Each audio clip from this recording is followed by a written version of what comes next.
No coffee. It's brewing in the other room. I will go get some. Hello, everybody. Welcome to the party. We're going to talk about what everybody's talking about. My name's Brian. I'm your bartender today. Welcome to the bar.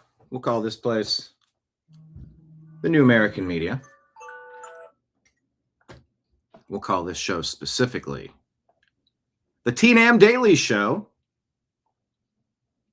because the news always matters. The New American Media, TNAM. 15 years ago, I had it. I was done.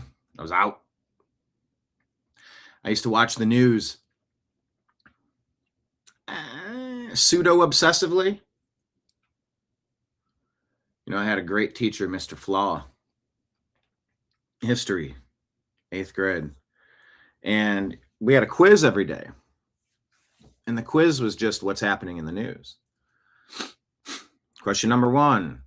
This hurricane is threatening the coast of Georgia right now. Name this hurricane that's threatening the coast of Georgia right now. Number 2. Name one of the 2 states where primaries are being held today. Name one of the 2 states where primaries are being held today. That would be Indiana and Ohio.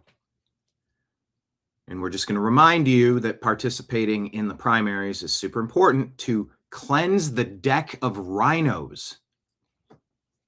You know, you've heard this over the past year and a few months since Trump's inauguration mid-January. Well, Trump has the Supreme Court. Oh, really? When John Roberts and Amy Coney Barrett vote the way they do, Trump has the Supreme Court. Sure he does. Okay. Well, no, take that out. I mean, he's got everything. He's got the White House. Yeah. How many moles, how many spies, how many deep state traitors need to be flushed? Well, he's got the House and the Senate, does he? Lisa Murkowski, Mitch McConnell, John Thune opening up sessions so that Trump can't make his recess appointments. But Trump isn't really targeting him for, by the way, I mean politically targeting, because we're adults here. We don't target the wealthy elites and idolize Luigi Mangione like the guy who set fire to California, the eco-terrorist of the left that burned Los Angeles down. Stop telling me right-wing violence is the biggest threat in this country.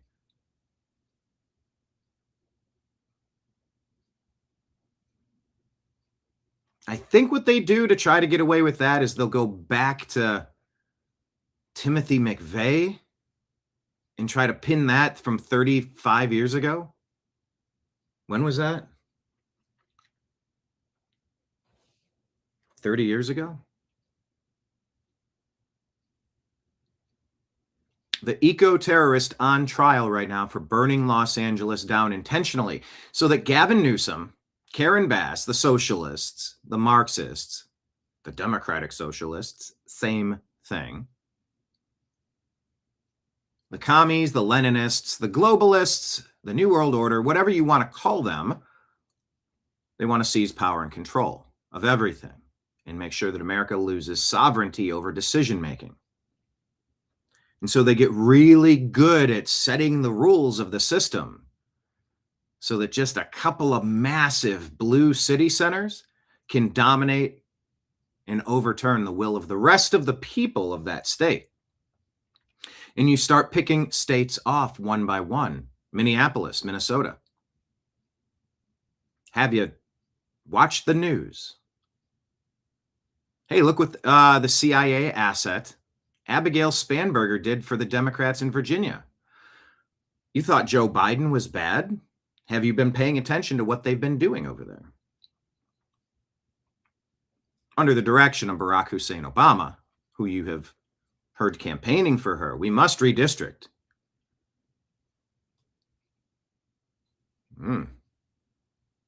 Must you? And the Supreme Court says you guys can't keep dividing this nation by skin tone, melanin, the least important characteristic. What's important is how you act, how you behave, expectations, how you were raised. But that party, all they've done is push division and hate nonstop. And then I wrote a song called 3 Pointing Back. If you point a finger at somebody, you got 3 pointing back at yourself. 3 pointing back. Karen Bass, Nithya Raman are trying to run Los Angeles and California. Hell no. These primaries matter. If California puts 2 Republicans up, they won't have a crazy Democrat governor like Gavin Newsom anymore. Gavin Newsom's out there saying, "Oh, climate change and it's horrific. We have it so bad out here." Do you? Because of your eco-terrorists who idolize the lone gunman, lone wolf, domestic terrorist ideology of violence, terrorism, fear, punishment, abuse. It's abuse. They're abusive people. It's an abusive party. It's an abusive movement. That's not to say that everybody who's supporting them is abusive. But you certainly are enabling it. Yeah, but you supported Trump. He's the most abusive person out there. Okay. We're going back to those felonies counts when the federal government was weaponized, when statutes of limitation laws pre-existing, obvious, known laws that were in concrete were changed specifically to target their political opponents. There's nothing they won't do to try to destroy you. So I've often said when President Trump talks about, they're not, a lot of people say they're coming after you, President Trump. They're not coming after me. They're coming after you. And I just happen to be in the way.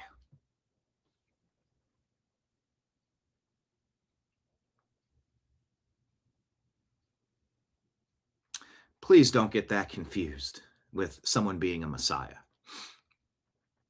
Yeah, well, your dear leader posted a picture of Jesus on Easter. He thinks he's God. President Trump is a comedian. He's a troll. He's a successful negotiator.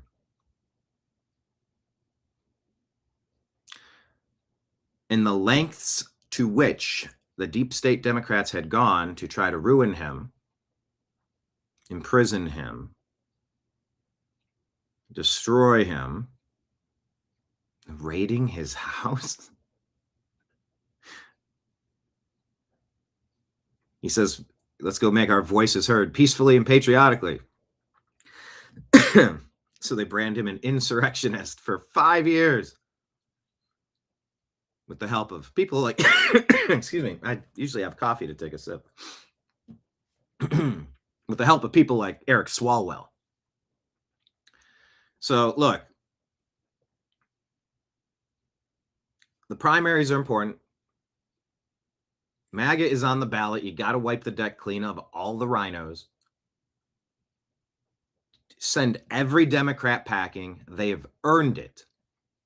That party has devolved into a domestic terrorist organization, from the SPLC funding the KKK. A group, by the way, with which I've never seen an event.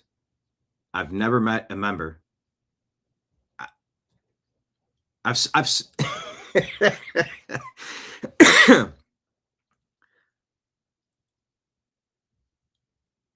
I've watched more leprechauns on Lucky Charms commercials than I have met Klan members.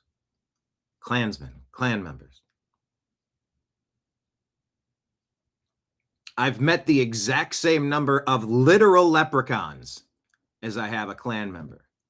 But the Democrats fund the SPLC. The SPLC pumps up their groups and organizes some happy horse shit to try to drum up anger so that they can use that anger. It's called loosh. They feast on your fear. They feast on your division. They feast on your anger. Yesterday was May the 4th be with you. Happy Saint Star Wars Day to those of you who celebrate. You know, there's a reoccurring theme about anger in the Star Wars trilogy. Well, and the subsequent, I mean, there's 1,000 movies, and Disney, ABC, ESPN running Star Wars kind of made it unwatchable, according to some. By the way, everybody hit the thumbs up button, hit the like button, please.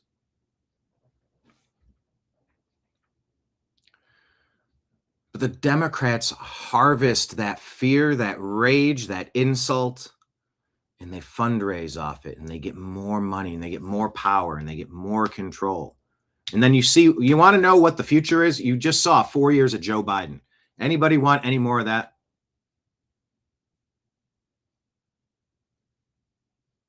Speak now or forever hold your peace.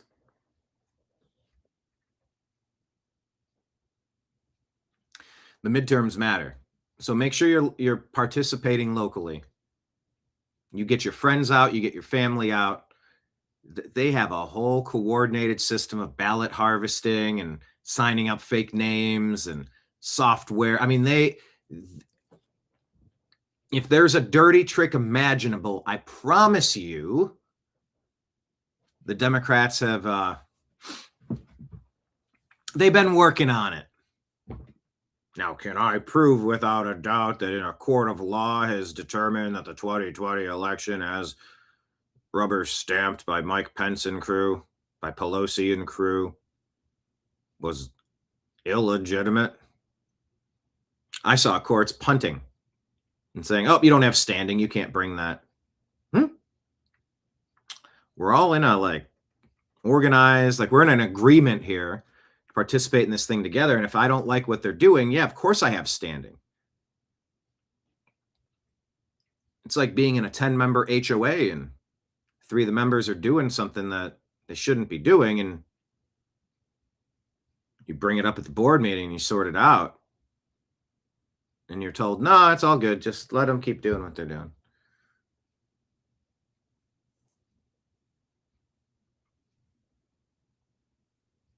But in order to get better Republicans, step 1, you remove the crappy ones. You got Cornyn in Texas, Ken Paxton, right? He's the one we're supposed to support there. This matters. Ohio is today. Indiana is today.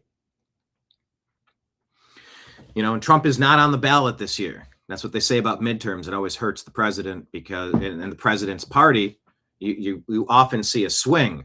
Well, number one, do you often see a swing because it's all manipulated and it's all bullshit? I want a complete revamp with the Save America Act immediately. I want a better system in place so that we can more accurately trust literal, verifiable tallies from our elections, because I think that trust was severely broken. But it definitely matters. And the rest of the news is important too. And that's what we do. We gather here and we talk about the stories on the screens.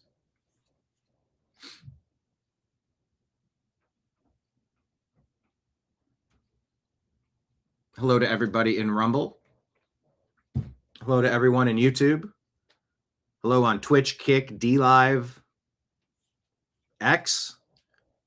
Thanks for watching. Please subscribe, hit the notification bell, leave your comments. I try to work comments into the show as much as possible. I think that's why the regulars come back. They have a good time here. They feel heard. We like your jokes. We like your commentary. We like the camaraderie amongst y'all in the chat room. Have side conversations while I'm having this conversation, and we'll try to work some of that in. Yeah, 15 years ago, we had to start the new American media because the old American media failed us. Almost everything I scroll past, I go, is that real? Is that real? Is that a real story? Is that true? Is that fake news? Like every story that crosses my desk. And a lot of you feel the same. So we basically hash it out together. If you think we have something wrong, let us know. Tag us. We'll talk about it. I'll try to debunk or confirm things, at least to one degree. I'll shoot it through an AI. Is this true? Did that happen? And if the context matches up close enough, you go, okay, well, that's two places that have said this is the story. If there's a third that contradicts the other two, I'm open to revising my opinion, because AI has hallucinations. AI should not be trusted to allow you the privilege of getting in your automobile. Fuck you. No, we need to get away from this complete spectrum dominance, this full power grid of control. America's supposed to be a place where free-range humans can live a free-range life. You know, try not to be a problem to others. Try to be helpful, give back. And just do as thou wilt, as long as you're not harming other people. It's supposed to be very libertarian, but the Democrats have turned into absolute tyrants. So yeah, Spencer Pratt in California, he's the guy. He was a reality TV show guy on something I never watched called The Hills. I don't think I ever even watched The Apprentice. I might have caught a clip here or there, but I didn't watch it. I just wasn't in my wheelhouse. I didn't care. I guess Spencer Pratt was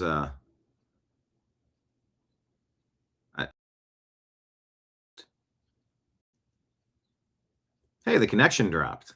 That's interesting. Did you all lose the feed, or was that just me over here? But Spencer Pratt would make a far better mayor of Los Angeles than Nithi or Raman. Then give Spencer Pratt that chance. Vote for 2 Republicans to be governor. And then it's a tiered, what do they call it? A ranked system. The top 2 vote getters are the ones that are on the ballot. So it'd be a Republican versus a Republican. Now, I think Bianco, he's a sheriff, but he's been very open to some sort of amnesty or this or that. And we can have a nuanced conversation about that. Because if you're in the nightclub without the wristband, you got to go out and walk back in. Now, is there a way you can walk directly with the bouncers? They hold your hand on your shoulder, and they walk you up to the front. You don't literally need to go out and come back, but at least on a temporary basis, maybe you get issued a purple card and says, look, by obtaining this purple card, I admit that I was in a place I was not supposed to be. You've run a background check on me, and I have not been causing problems for my neighbors in this free-range environment we call America. I would like to stay if I can. I understand I have to go if I'm told to go. And I'm going to check in once a month online. I'm going to check in every other month in person. Once a week, once a month. I don't know, whatever it is. And maybe there's a way to work on that. But people that snuck in and they're staying hidden at a time like this, where you have eco-terrorists burning Los Angeles down, at the same time Karen Bass is in Ghana. And have you heard that strange phone call? Like she knew something was going to happen. Like she knew exactly when something was going to be ignited. I don't know if that audio is accurate, but I've heard it a couple of times. When you see the violence in Minneapolis, when you see Charlottesville funded by the SPLC, well, no, they were funding informants. Giving how many tens or hundreds of thousands of dollars to the event planners of the event that planned the event. You're not washing your hands of this and pretending the Democrats aren't the ones doing this. How many assassination attempts on President Trump now? 8, 9? There's like 3 or 4, maybe 5 that we know about in a public way. You saw Charlie Kirk. You know, this shit matters. It really matters. So Today, we're just going to talk about that. And I just wanted to remind you, you got to talk to your friends, talk to your neighbors, talk to your coworkers, like as respectfully as you can. You got to bring people out because the machine, the deep state, the big blue cities that try to overwhelm, if you can seize control of Minneapolis and a few other cities, you get to run this nation. We saw Joe Biden. We saw 4 years of that. And we saw how the Democrats have acted during 5 years under President Trump. Instead of dealing with the issues, they're only focused on getting Trump. I didn't put you in that position to go get Trump. I put you in that position to brainstorm better ways to run this country, not destroy your political opponent 24/7 nonstop. You're not put there for that. Although tell that to Letitia James or Alvin Bragg, would you? Or Judge Boasberg.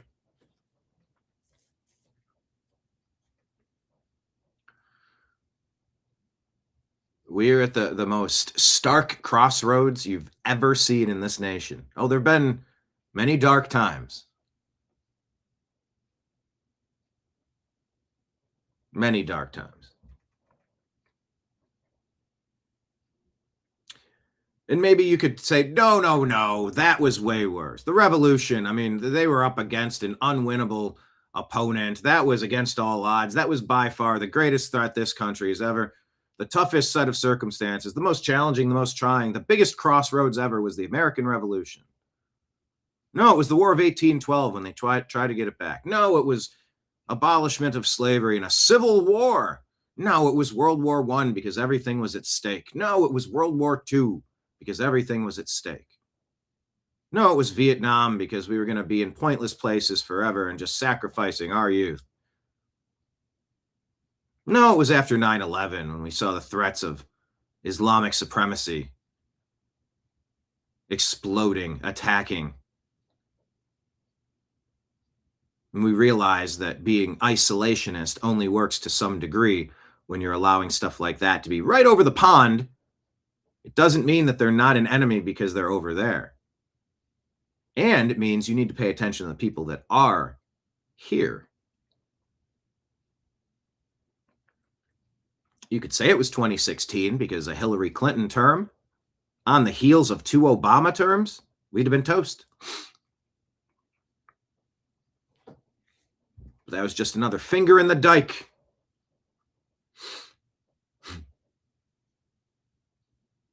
You know, there's a big wall of water and you put your finger into it. It's called a dike, a dam, if you will.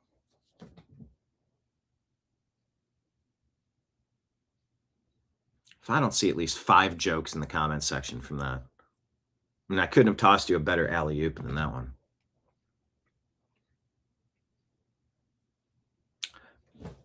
Some say it was 2024. I mean, Biden and Mayorkas and the rest of them, Comey, Clapper, Brennan, all these people, they were bringing heavy machinery to lift the border gates, the razor wire on our nation's border to let tens of millions of unvetted alien invaders inside of our country. In every day since, you look at the news and there's yet another illegal alien that destroyed an American life.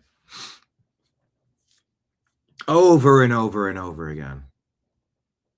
And I've talked to people that say, oh, stop. You know, everybody knows illegal aliens commit crime at even lower rate than Americans. That's a silly argument that you would say that you don't want these people in there because they commit crimes. They commit fewer crimes on average than the American.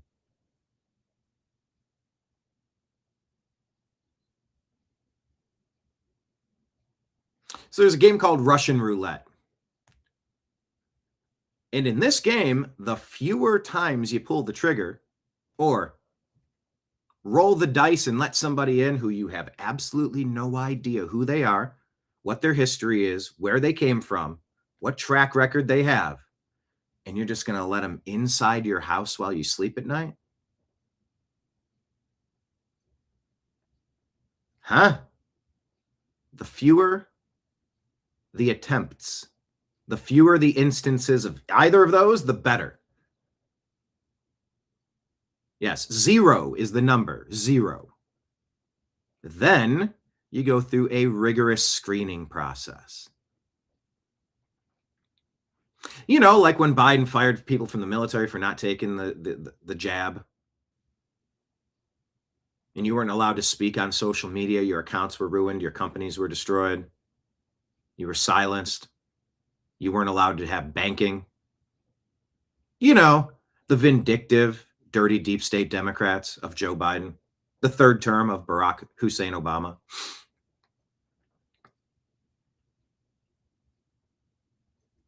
"2016 was a huge crossroads. 2020, I've read polls where a majority of Americans believe that the result of 2020 is illegitimate. Do you count yourself among the people polled in that study that believe these certified results, in air quotes, were illegitimate?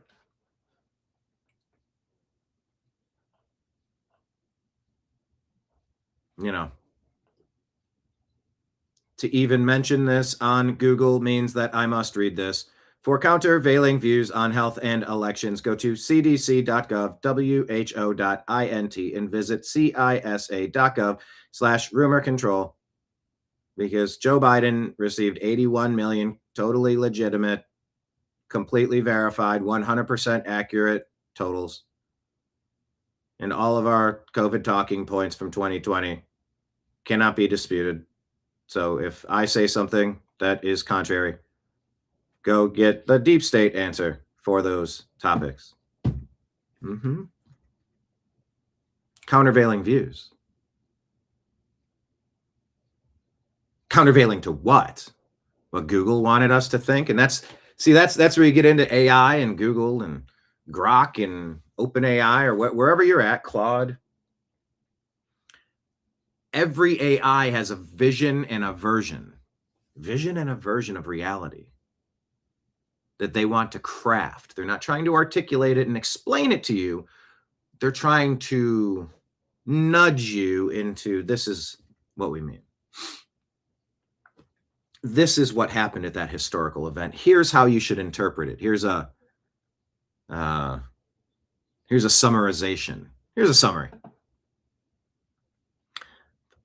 But I don't want to be a product of my environment. I want my environment to be a product of me. That was Jack Nicholson at the beginning of The Departed. That's why we started the New American Media. And we're happy you came into this establishment today. Belly on up to the bar. As always, don't forget to tip your favorite bartenders. Let me put this on your screen. Scrolling at the bottom. We can't rely on views and accurate analytics from YouTube, that's for sure. Can't trust Instagram, Facebook, Meta, that's for sure. So if you like your time here, you can tip your bartender on Patreon. Just go to the New American Media. That would be pinned at the top of our X account, which is at American_media_. You can become a monthly subscriber on Rumble and YouTube. So temporarily, the monthly memberships are going through on YouTube. The analytics, the super chats are coming through. Those are just the direct tips. They're coming right through, and they are transferring them over. So, you know, the version where I was eliminated as a company for 5 years, pretty much coinciding exactly along with Biden seizing control in what I consider to be a hostile coup. We're back. Monthly subscriptions, YouTube and Rumble, and you can drop a Rumble rant tip and a super chat tip. Super appreciated. 3 other places: Venmo, Cash App, PayPal. The locations are below. Thank you for coming on in. I'm going to get all these TVs turned on for you. I'm going to fill up my coffee cup in the back. And when I come out, we're going to start the TNAM Daily Show. So let's do it. Broadcasting to you live from the Orion spiral arm of the Milky Way galaxy, the solar system, planet Earth, North America, the United States of America, somewhere outside of some pretty important primaries. My name is Brian Engelman. Today is Tuesday, May 5, 2026, and this right here, thing that you're watching is called the TNAM Daily Show.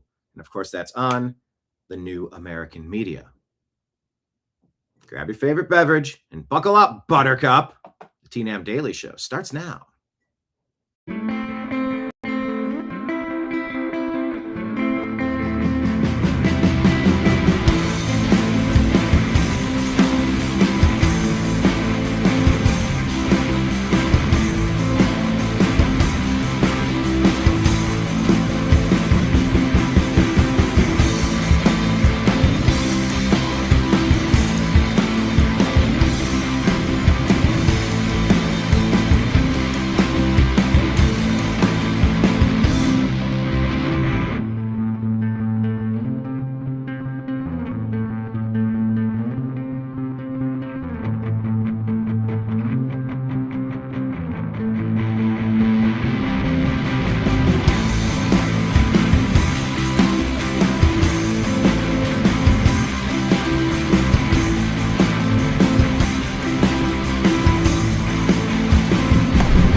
Your guide to the truth, thenewamericanmedia.com.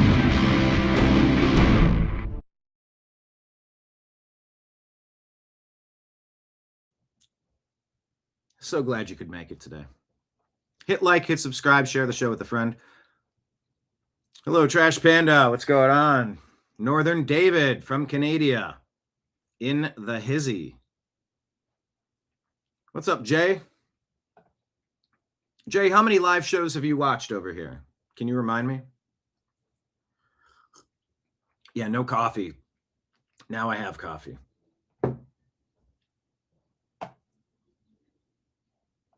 Yep, Trash Panda's still a Trump fan. Not letting it all switch. Let's see. A question I have with all the information and destruction of blue states. How could you vote for a Democrat? It doesn't make sense, David. It doesn't. And I don't think most of them do. I don't. I think they have figured out how to deliver at pretty much the exact number of ballots that it takes to win elections. I don't think they're representing the will of the people at all. Which is why you need the Save America Act. Which is why, if you're not safeguarding the election process in the primaries, you're missing these opportunities to stop them from putting the wrong primary candidates forward for the actual elections. So if you're choosing between two rhinos, you know, what's that phrase? Left or right, Democrat, Republican, I don't care who's in power as long as I control the money supply. Something like that. Oh! Look at that. Speaking of money supply. Get her done, says Patriot Warrior Texas over there in Rumble, dropping a $20 Rumble rant into the tip jar. It went clink. It's a gold coin. Clink. Actually, that might be a silver coin. Clink. Appreciate you. I appreciate everybody that just wants to kind of get together and talk about what's going on. A safe space, if you will. And there's nothing safe with Democrats' leadership. Air quote leadership, David. I agree. Hello, Marion. Happy to have you. Yeah, I know. Cough it up. I was the remnants of a coconut meal bar. Yeah, a little piece of coconut. It can. But yeah, it's weird doing a show without a simultaneous sip.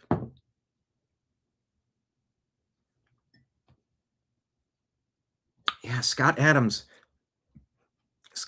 wife just passed away. Excuse me, ex-wife. And she was the one kind of handling his estate. Man, that's been a lot of loss. That's been a lot of loss over there. Not sure the details. They want to keep it private, and that gives me so many more questions. Trash Panda. Oh, hell no. The last 4 years of Biden nearly destroyed our great country. Exactly. All that hairball talk. Oh, that reminds me. I need to sign up my cats to vote. How many cats do you have? What are their names? And in Texas, you're rooting for Paxton, not Cornyn, right? You get rid of a rhino and you put an actual Republican in. Is that what you're aiming for? David says anything Democrats hate about Trump is based basically on lies. Yeah. You're like, why would one of the 10 most important commandments be don't bear false witness? Oh, because this is what people are doing. They're scheming and conniving to take you out always, so they can seize your power and control. Oh, I guess that's why it's one of the commandments. Don't bear false witness. Jussie Smollett, Charlottesville, and on and on. Cat votes matter, yes. Yeah, what's the alternative to the people who Trump would like to be elected? Well, I mean, you got Vivek Ramaswamy on the ballot. You got other Republicans that, they don't like Vivek's H-1B visa stuff. They think some of his crypto stuff is shady. They accuse him of doing a pump and dump on pharmaceuticals to make him a billionaire. I mean, there's people I respect who can point out some of these things and say, for these reasons, I think this other person would be a better choice.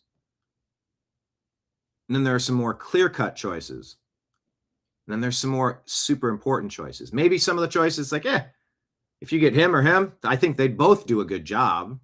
I prefer him, or, I absolutely cannot have him. I have to actively campaign against this one. And that's sort of what I find myself doing about Democrats specifically and Democrats in general. Point to the places on the map where Democratism has succeeded in America. Point to the place on Brian's mouth where he could say the phrase succeeded in America correctly. Missed it. Yeah, and I told you yesterday, Bob France, who's been on the show here before, and I've been on his, he said, what, you're out on Trump now? I didn't vote for this, and I don't want expensive gas. And you're like, well, yeah, nobody wants expensive gas, right? I'm out. Trump did this. I'm done. And you go, okay, you would have preferred Kamala Harris in a fourth Obama term? Remember, Kamala Harris got as many primary votes for president this year as she did 4 years ago. And 4 years before that, 0. She wasn't selected in some Republican process. She was anointed. She was selected. She was placed there. They wanted 2 puppets in a row. Cackling Kamala. Are you kidding me?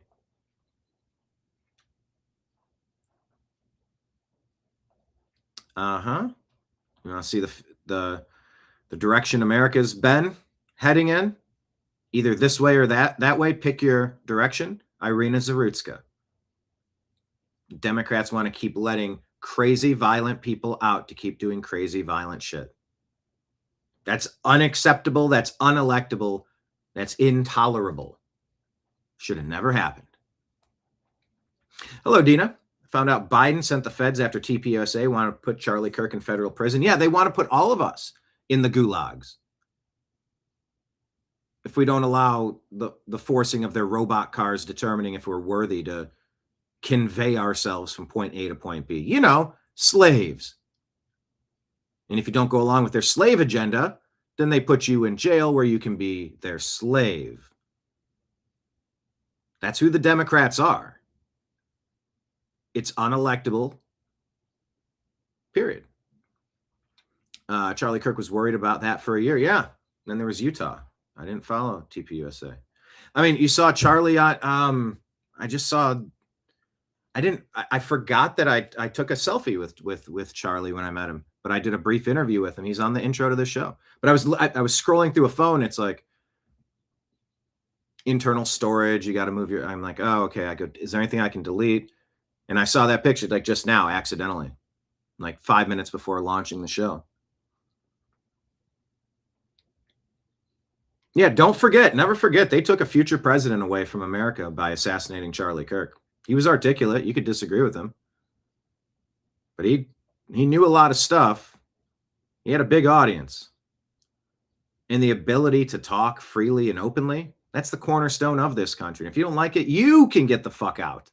You don't get to be violent if you don't get your way. And you don't get to violence your way into censoring other people's speech. That's totalitarian bullshit, and it's not allowed here. You can have an opinion, but you can't force your opinion on other people. And that's who Biden, the third term of Barack Hussein Obama, the Democrat deep state party, that's who they are. It's who they were. It's who they will be. Look at Abigail Spanberger in Virginia if you want to see it again. Look at Karen Bass in Los Angeles, Gavin Newsom in California. Hemorrhaging people, leaving in droves. Can't wait to get away because they are so destructive, reckless. I mean, there's no sane person that would put a crazy violent person back out on the streets. You keep them away from general population. And what do you do with a rabid dog? Yeah, there's a worst of the worst button. And some people, thanks for playing, but no thanks. We're not doing this anymore. You can forgive away mistakes, accidents, lapses in judgments, lapses in, there's a lot of society, and the cornerstone of Christianity is forgiveness.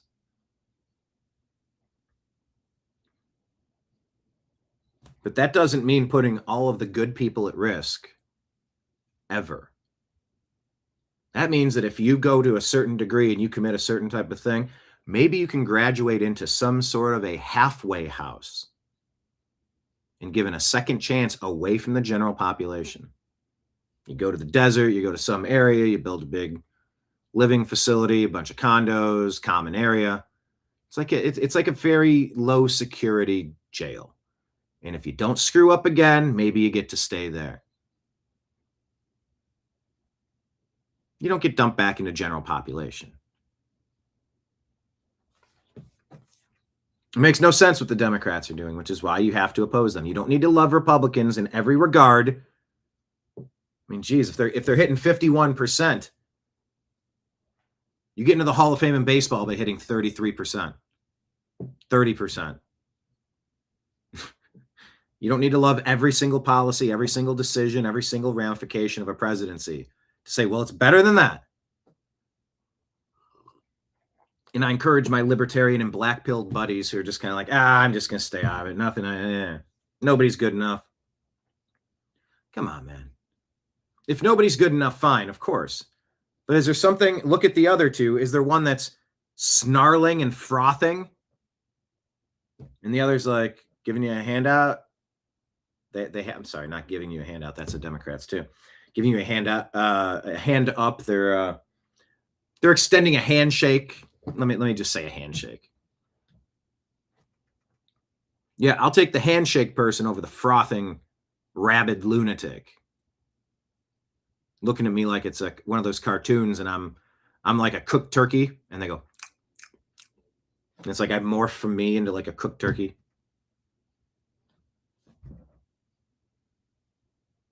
Sometimes you have to vote against the worst of the worst and then do the best you can with what you got left. Because decisions need to be made.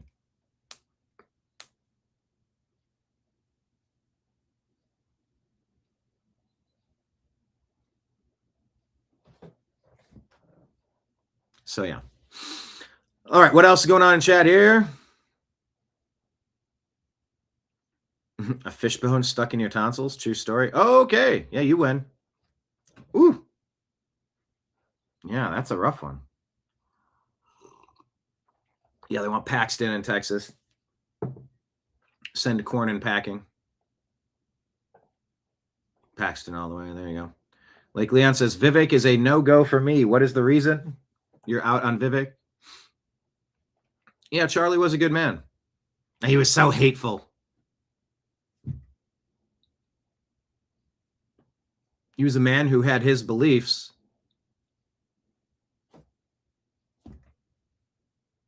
We can have our beliefs. And you don't get to tell us that we can't. That's America. This isn't a complicated concept, but the Democrats are pushing something very different. And they cannot hide from what they've become, I've been calling this for years, a domestic terrorist organization masquerading as a political party. Years. Look at the Summer of Love riots. Yeah, Charlie was spot on a bunch of stuff. You're right. Dean says, yes, there is forgiveness, but there's still consequences. Man's laws. Yes. Render unto Caesar what is Caesar's. And there are laws of these governments in this realm.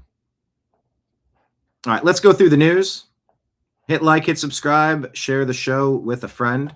Keep the comments coming. The Central District of California. Central District of California. So this is the person who burned Los Angeles down. When you hear what was motivating this attack, this was not from climate change. Remember, all the Democrats, maybe not all, but they told you what happened was climate change. That climate change is what, oh yeah. AKA, we need to steal more of your money so that we can wash it, money launder it, play the shell game, and get more of that money back into our pockets when we have these massive train boondoggles. By the way, do you know how many hospices there are in Los Angeles? That's tough to say. How many hospices, Los Angeles? It's a fun phrase. The fraud of Minneapolis is astonishing. California? Yeah. Just you wait. And this is who the Democrats are. This is who they've been. Did California fill up their reservoirs yet? We got a report recently. No, they did not. Because why would they? Take a listen to this report about where the fires came from. Didn't you hear Democrats trying to blame climate change and global warming for the Palisades fires? Didn't you hear that? I heard that. Well, tell me what that has to do with this guy. Today, we are announcing the arrest of 29-year-old Jonathan Rinderknecht for igniting a fire that ultimately burned down the Palisades earlier this year, killing 12 people, destroying more than 6,800 structures, both homes and businesses, and damaging over 1,000 more buildings. The Central District. So yeah, it's GLKCS who shared this. Says it's now been revealed Jonathan Rinderknecht, the man who ignited the Palisades fire that killed 12 people and burned down 7,000 homes, is a diehard leftist fixated on restorative justice and Luigi Mangione. This is the stuff they're cranking out in schools, in media. And yeah, climate change was arrested.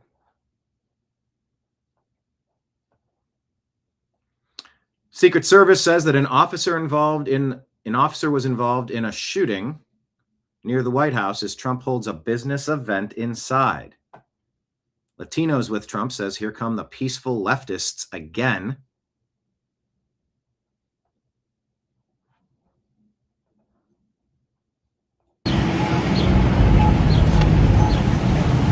White House lockdown, says Nick Sorter, as a man was shot by law enforcement near the White House. More details.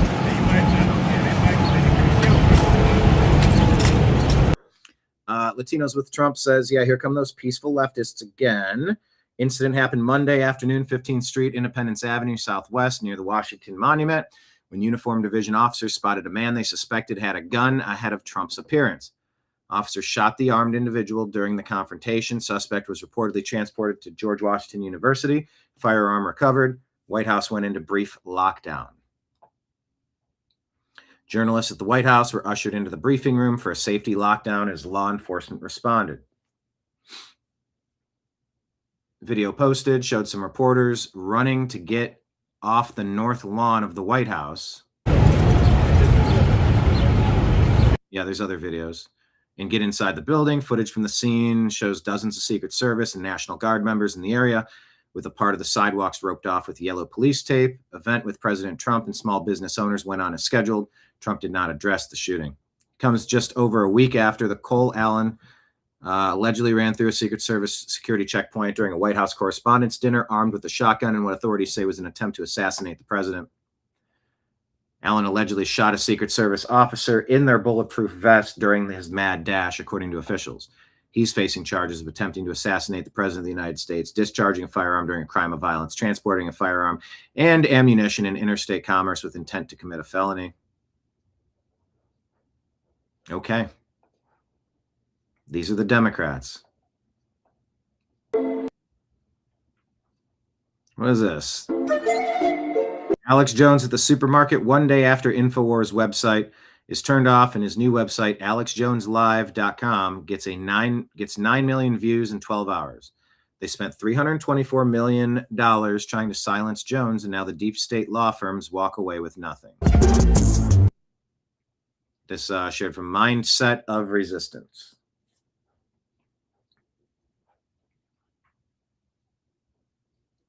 Okay.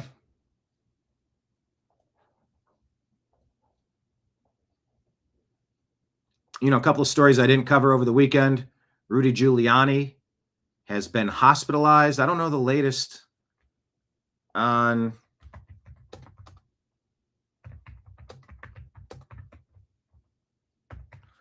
Giuliani. Let me try to get an update one. Good news showing strong signs of recovery. 81 years old, hospitalized, severe case of pneumonia. Yep, that's what took my brother out. COVID/pneumonia. Initially placed on a ventilator. Oh, gosh. Yeah, that was the last step my brother had. Due to complications, he has a pre-existing restrictive airway disease from 9/11 response work. Oh, geez. Since been taken off the vent, now breathing on his own, according to Grok. His condition is described critical but stable. In the hospital, family and doctor at his side. He's cracking jokes, making a stunning recovery, positive turnaround. Still asking for prayers. Describing him as a fighter. We remember Rudy Giuliani's role during 9/11. So, dear Lord, Heavenly Father, be with Rudy Giuliani. Give him strength and give his doctors skill. And if it's in your will, get him out of there, get him recovered, back on track again. In your name we pray. Amen. Okay, so that's the latest. Saw that story over the weekend. Didn't get a chance to get to cover it. All right, stay tuned.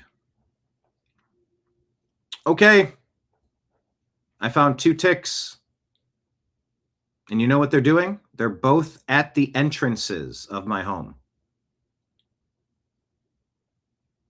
Have you found any ticks? I went out there and I sprayed some stuff at the entrances. Let's take a listen to this for entertainment purposes only. To silence you if you're exposing truth. I've uploaded this 4 times on TikTok, and every single time it's been taken down. TikTok. I believe it's because I'm exposing some truth, but watch this video. He's going towards eucalyptus. He avoided the eucalyptus. Crawling towards lavender. Lavender? Yep, that's lavender. Nope, he avoided the lavender. Now he's coming towards peppermint. Ooh. Oh, stepped in a little bit of peppermint. He is completely avoiding the peppermint. One bite from the Lone Star tick makes you allergic to red meat for the rest of your life. Your body attacks the alpha-gal sugar molecule in every single animal. Over 450,000 Americans have it, and it's climbing every year. Especially with the outbreak right now, it's going to be 10 times worse.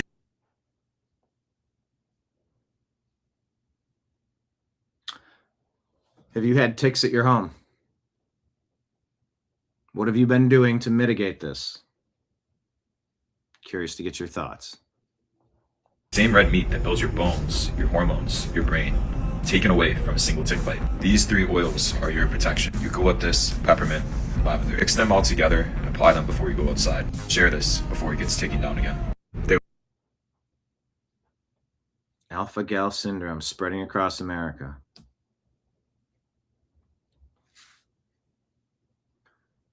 Not good. And now Now it hit home for me in a big time way. I'm looking up to see if we can determine what they are. Something's going on out there with the ticks. It's an attack. From the rumor mill, Elon Musk said to be purchasing Spirit Airlines with plans to completely reinvent air travel. It's from the rumor mill.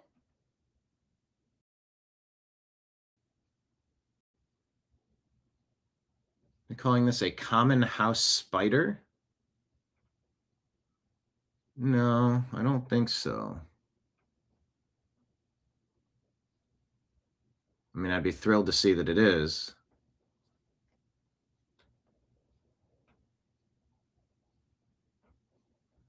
I'm checking on it now. Running it through AI. See if we can identify what these things are. This model is overloaded right now. Please try again. Okay, it won't let me upload that picture. Anyway, we'll see what happens with Spirit. Somebody's going to buy it. Yeah, Dina, you're right. Rudy supported Trump, and that's why they went after Rudy. I think that's when Rudy went downhill. I mean, they're vindictive, vicious people, that Democrat Party. They want to burn it all down and govern over the ashes.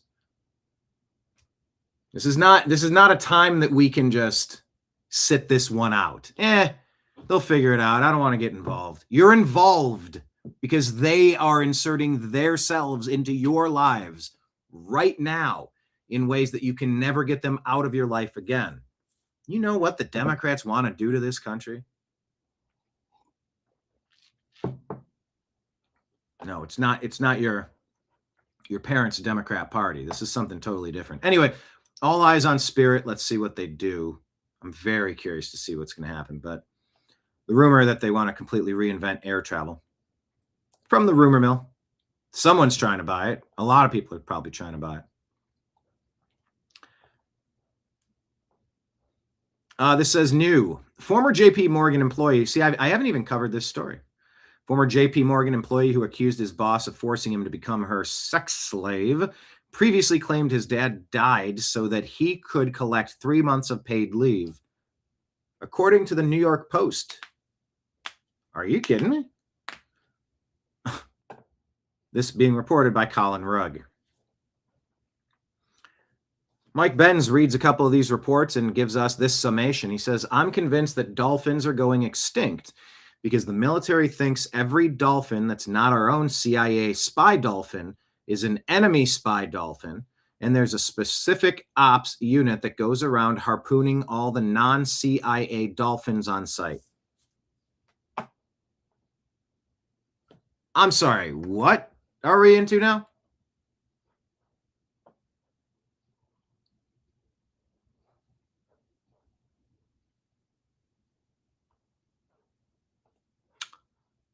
Okay. Marco Rubio, if he ran Spirit Airlines. Looks like you're going to have to take over Spirit too, Marco.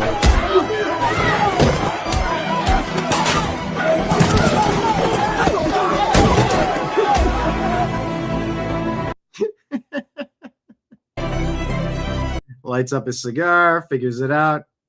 He's in the cockpit.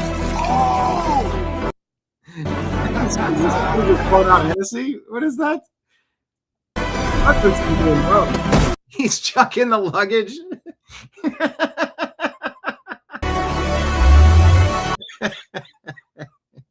He's handing out personal speakers so people can blare their music. Oh, this is so good. Too much music. I got to keep muting it. But it's Marco fighting people in the waiting lines. Looks like you're going to. Yeah, when does this movie come out? He is the chosen one. This man is so fed up. I love the comments. Oh, that was good. That was good.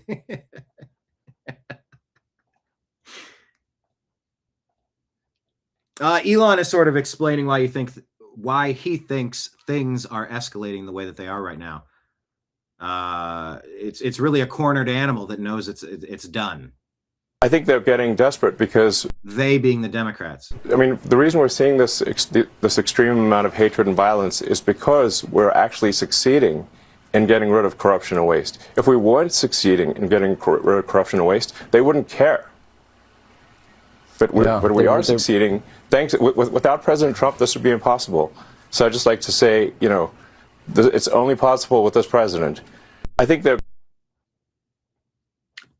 And so you wonder, why did Elon say Trump's in the Epstein files and set off that whole chain reaction that he did? Was that all a smokescreen so that he could jettison Tesla away from the administration, so it wouldn't be a weight he had to swim around carrying, an anchor tied to his neck, like a dolphin trying to swim with an anchor on it? All part of the plan, a little psyop, a little juke. But no, everybody's been dipping their beaks into it. They don't want to rock the boat because they're all, you know, we're all making six figures comfortably, nice, comfortable 6-figure plus. We're all doing well. Let's just go along with the waste, fraud, and abuse, the graft. Let's go. They're getting desperate. And they are getting desperate, it seems. New York Post reporting Kamala. Is there video for this? No video. New York Post reports that Kamala Harris has endorsed Karen Bass for Los Angeles mayor, claiming she stamped out crime and homelessness. This is why you vote for Spencer Pratt.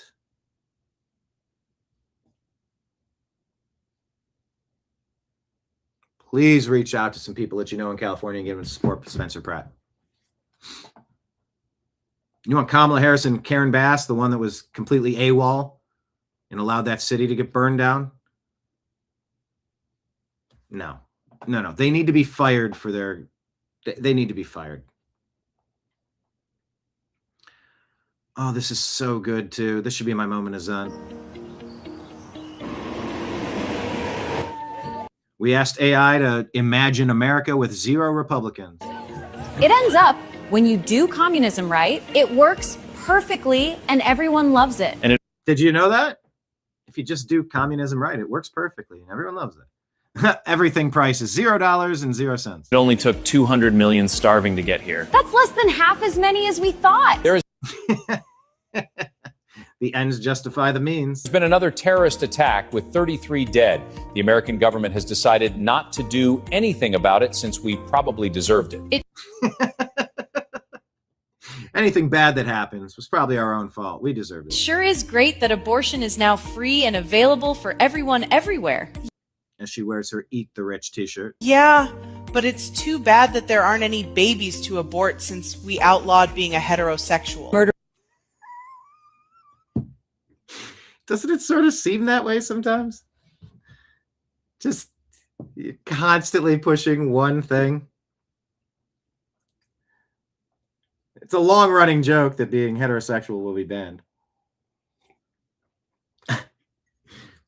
This Babylon Bee put a really nice piece together, accentuating, highlighting, and overemphasizing basically the stuff the Democrats push, and it's very funny to see in AI form. Murdering those families was wrong, but yeah, murdering those families was wrong, but we're Democrats, so you're an immigrant and you probably just didn't know any better. Plus, we shut down all prisons. You're free to go.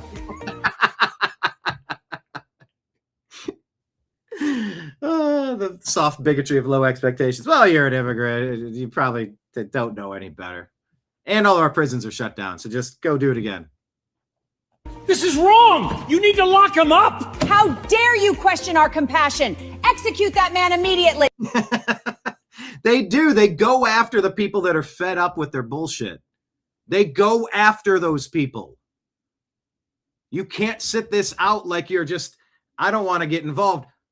Buddy, you're involved. Gonna shake you by the lapel pins here. Do people wear lapel pins anymore? Back in my day, we had lapel pins. There's no, we're taking that serious. Gotta Gotta whistle. Whistle when I talk. Hey. How dare you be upset that your family was destroyed by that murderer? Lock him up and execute him. It feels like the justice system is completely upside down. I found more letters we need to add to the acronym. It's already so large, it's throwing off the rotation of the Earth. It's at like acronym henge instead of Stonehenge. It's got the LG. It's throwing off the axis of the Earth. If we add any more letters, we'll die. Then we die. Everyone just stay in line and walk through the scanner. It's going to check how dark your skin is to see how many benefits you get. This is what they're promoting. The Democrats are actually promoting these ideas. Prioritizing the least important metrics. California doesn't prioritize keeping their aquifers full. That's the number one thing you do. They don't prioritize it. They don't prioritize cleaning up the underbrush, all the dead debris, cutting it apart, raking it up, throwing it into a wood chipper and clearing it out so it's not a tinder box to explode in flames. That's the second thing you do. Third thing you do is you build a system that's like a nice straw directly into the ocean. So if anything ever disrupts the water flow out there, you can pump it directly from that drinking straw in the ocean. It has some sort of device that spins so no fish are getting sucked up in it or whatever that looks like. The water mains were down. A couple of them cracked or broke, or too many people were using them at once, so they weren't working. Yeah, California with your wildfires, you should have straws in the Pacific Ocean. That's the third thing you do. But they prioritize stuff like that. If I were you, I wouldn't bother. The U.S. has That dude was like an albino, like he looked like Slim Shady. run out of money. Can't we just murder more billionaires and confiscate their wealth?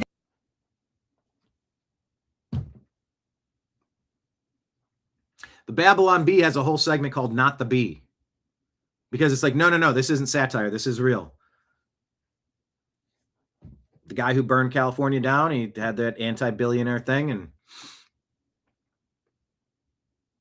reformative justice or whatever they were calling it. There are no more left. I'm afraid someone in our There's no billionaires left. country is actually going to have to get a job and work. Yeah, the Bernie bros are back at it.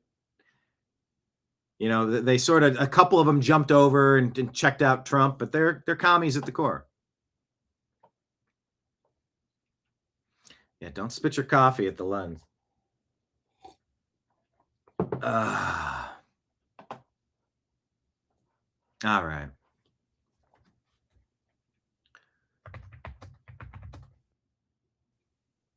Get this film an Oscar.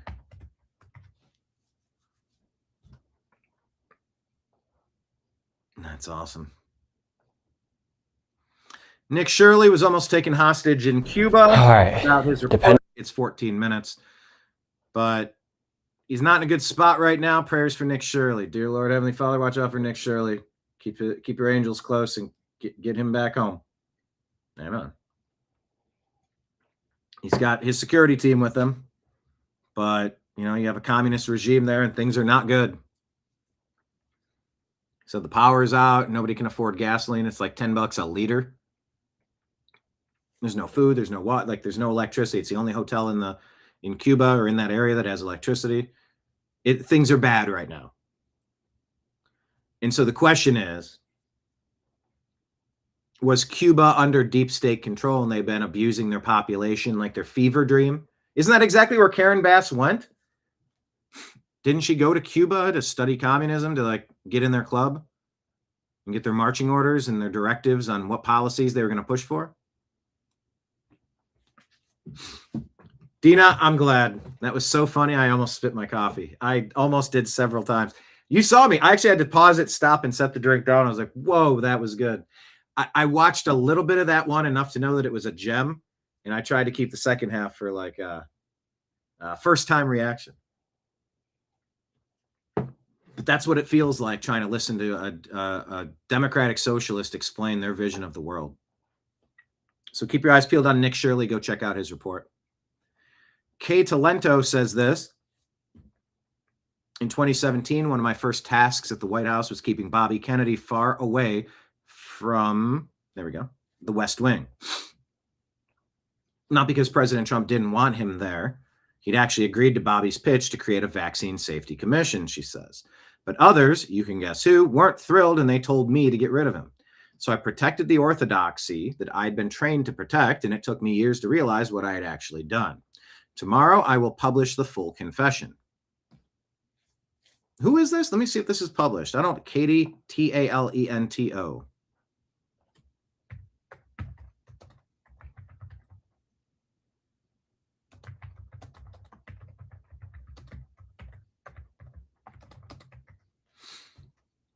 Let's see if I can find a link to this on X. Because this is a story, I'm not familiar with the person. The story's interesting.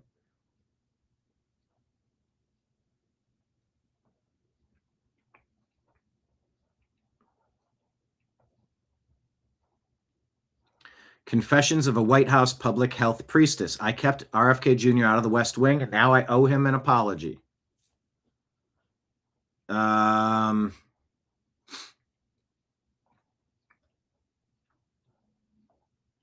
Share this to X.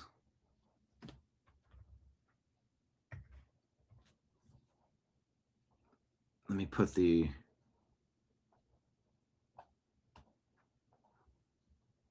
Yeah, I'm going to share this now.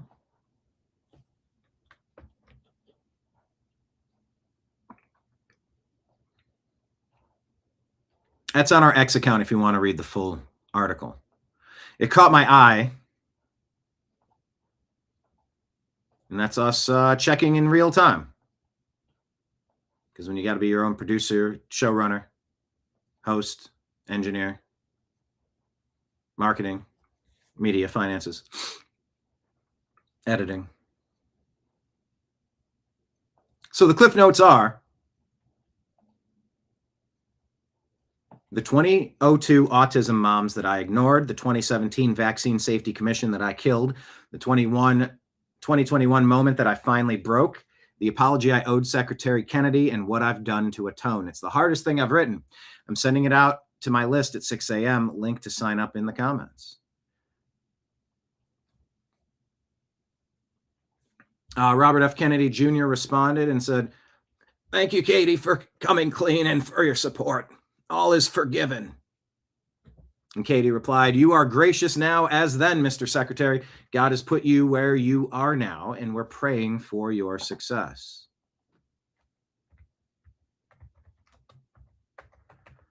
And I'll put an LFG button. Let's freaking go. Let it all out and indict Fauci. Indict Fauci.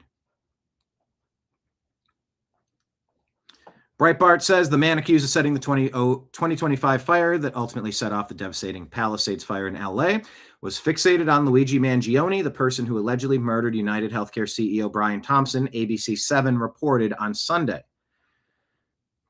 In the trial memorandum, prosecutors said Jonathan Rinderknecht had focused on Mangione, accused of fatally shooting Thompson in December 24 outside a hotel in Manhattan as he was walking down the sidewalk.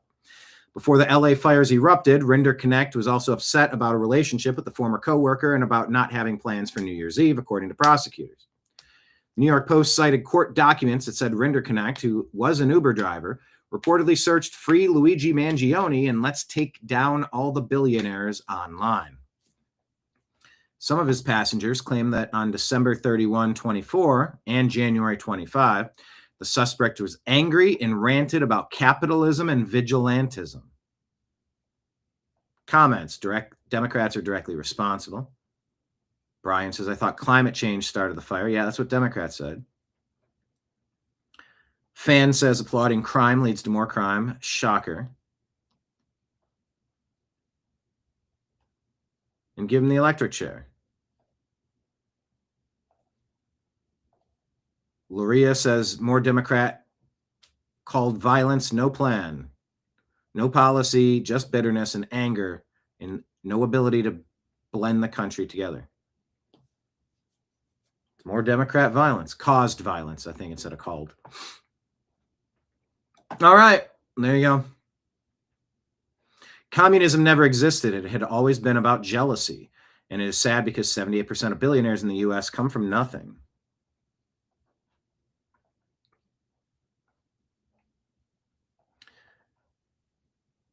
'77 WABC says Raymond Eugene Chandler III, a Pennsylvania Democrat Senate candidate, has been arrested after allegedly leaving multiple voicemails threatening violence against Senator John Fetterman's daughter, and President Trump. This sack of shit here. This incel-looking bro. Just like the other guy.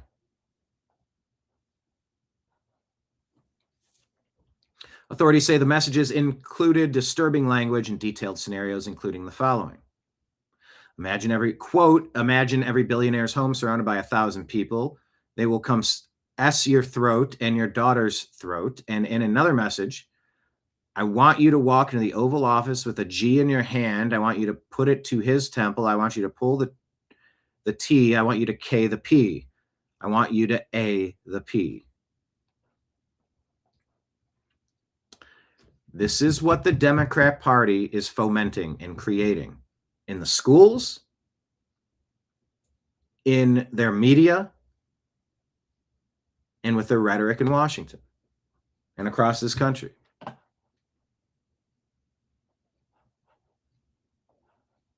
So be prepared, train a little bit, make sure you have some tools at your disposal so that you can protect yourself. Newsmax has a report that Eric Swalwell allegedly sent sexual messages to over a dozen women. That's where Anthony Weiner would post the GIF or the GIF. Those are rookie numbers. You got to get those numbers up. Those are rookie numbers. Was that Wolf of Wall Street? Eric Swalwell. Ahmed Khalifa allegedly wrote this, shared from Spirit of Defiance. As a real Arab and Muslim, I don't get why the hell Europeans aren't defending their own identity, their own culture, and their own way of life. Why the hell are you letting some immigrants change everything? Why did you turn your countries into a garbage dump for every loser and terrorist from the Middle East? Now, even we can't come as tourists because of all of the extremism and violence. Wake the fuck up and do something. Bob says it's not migration, it's an invasion. Diana says it's because Europeans aren't in charge. The EU globalists and overregulation called the shots. Bob reminds us what the Crusades were in Europe before. It was to repel an invasion.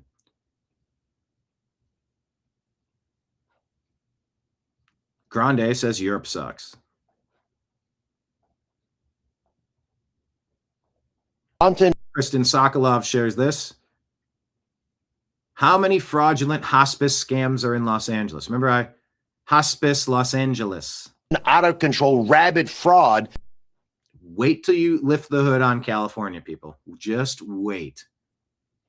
And by the way, I am so tired of waiting. Just go. Drop the 10,000 indictments already. Just go. Not just in hospice, by the way. There's also personal care services and other areas we'll get into. But let me put the numbers out there so everyone's clear. 1 in 3 hospices in America are in Los Angeles. Not California, LA. 1 in 3. I mean, how many people are dying there? Obviously, it's fraudulent. And the red flags that were mentioned in that wonderful report are all evident. You have doctors selling their souls, basically their license number, to open multiple hospice relationships. They dishonestly claim people are dying when they're not. If they steal your money, they will steal your life. They don't care at all about you, as you saw from that wonderful couple that's thankfully now being adopted by a real hospice. And I'm a big fan of hospice. When done correctly, it works well. But when 1 in 3 hospices in the country are in Los Angeles, we believe that at least half of those are fraudulent. This is massive fraud. Now, we've already delisted. Here, go get them. Go get them button. Get them. Okay, we need to confirm or debunk this. Did Elizabeth Warren sell 20,000 shares of Spirit Airlines 2 weeks ago? I would bet it's not true. Did Elizabeth Warren sell 20K Spirit Airlines shares 2 weeks ago? I've seen this bouncing around. No. The claim is false. It's from a satire page. No financial disclosure filings or credible news reports show any such trade. Now, our lack of evidence doesn't make this claim untrue. However, there is no truth that confirms this claim. Are we crystal clear?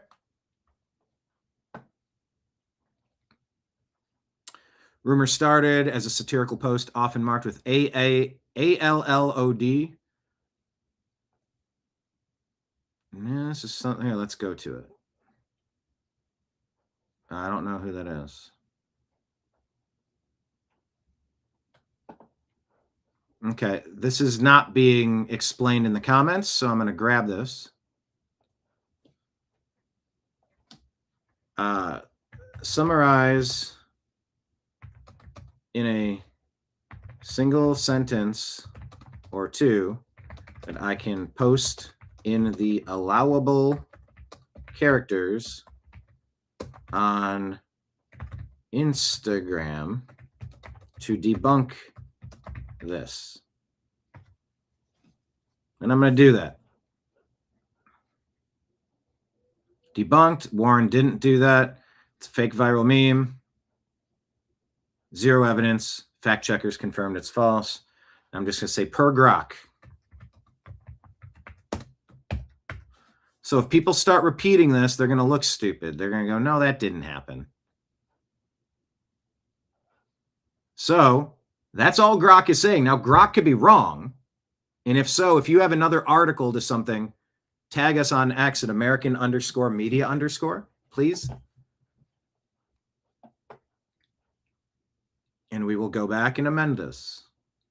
Or at least we'll change our thoughts moving forward. You know that viral meme of the guy giving the deuce sign to someone that's passed away at their gravesite?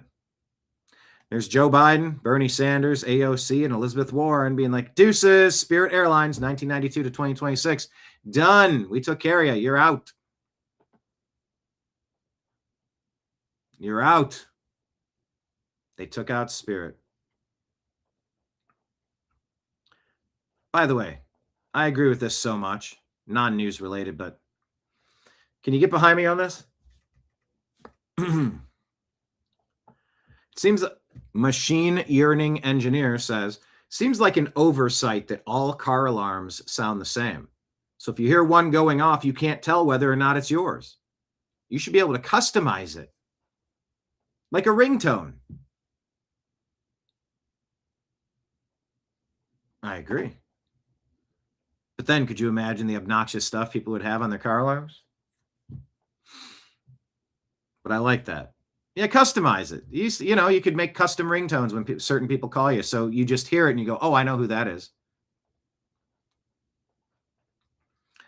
Freddie says, finally, time to renew my vehicle registration.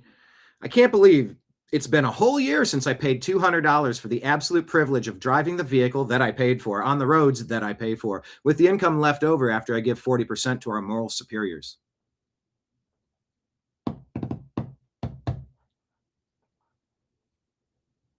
Yeah, vehicle registration tax is crap. Jimmy Falia says, Faila says, the more you hear Ketanji Brown Jackson talk, the more you realize why Democrats think women are too dumb to get voter ID. Oh, that's a twist you don't see coming.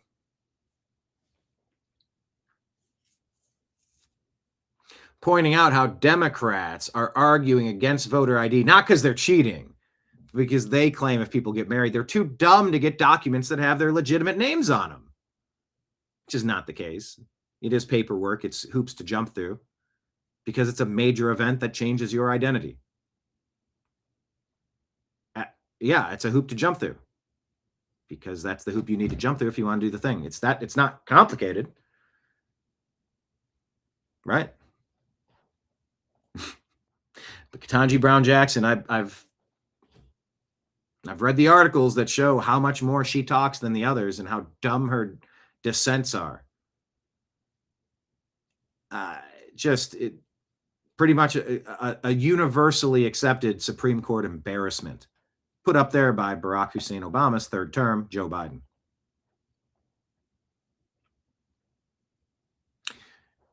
And as we're gearing up for elections and counting our elections, don't let the Democrats get away with what they've been up to. They've been up to this stuff for a long time. And let's go in the Wayback Machine and remember what the Democrats were pushing for pretty much a decade now. That no one who should be in a position of leadership wants that. And most of these people that could be effective in a position of leadership because they've led things before, whether it's businesses or what have you, they just don't want to have anything to do with it. It's just a horrible attack on your character. They don't play fair. They lie. They'll get people to say things that aren't true. They'll concoct stories. They'll put things out there with the aid of the intelligence community, like the Russia collusion agenda, like that thing. And then they get all the media that's on the left on board, and then they just repeat this mantra over and over: Russia collusion, Russia collusion, and then they'll pretend that they didn't say that he never won the election. Right. They pretend that they didn't question the election. They'll pretend that Hillary Clinton didn't do multiple speeches where she said that the election was stolen. Yeah. He's not a legitimate president. Russia stole the election with no evidence. Yeah. But when he questions the election, it's a threat to democracy. Right. It's just so convenient. And we live in this bizarre news cycle where there's information is coming at you so fast, you kind of forget about what the thing you were mad about 2 days ago that could affect the rest of the country for decades. Right. And you're just on to the next. That no one who should be in a position of leadership wants that. And most of these people that could be Yep. Never forget. Yeah, Lake Leon would make the car horn a fart sound. I definitely thought of that. Could you imagine the sounds you would hear on a college campus or in a high school parking lot? I understand why they don't do it. I'm just saying that we could. I think we could theoretically. Or maybe choose from a list of pre-selected, or you could submit to have it reviewed. Does this work as a sound?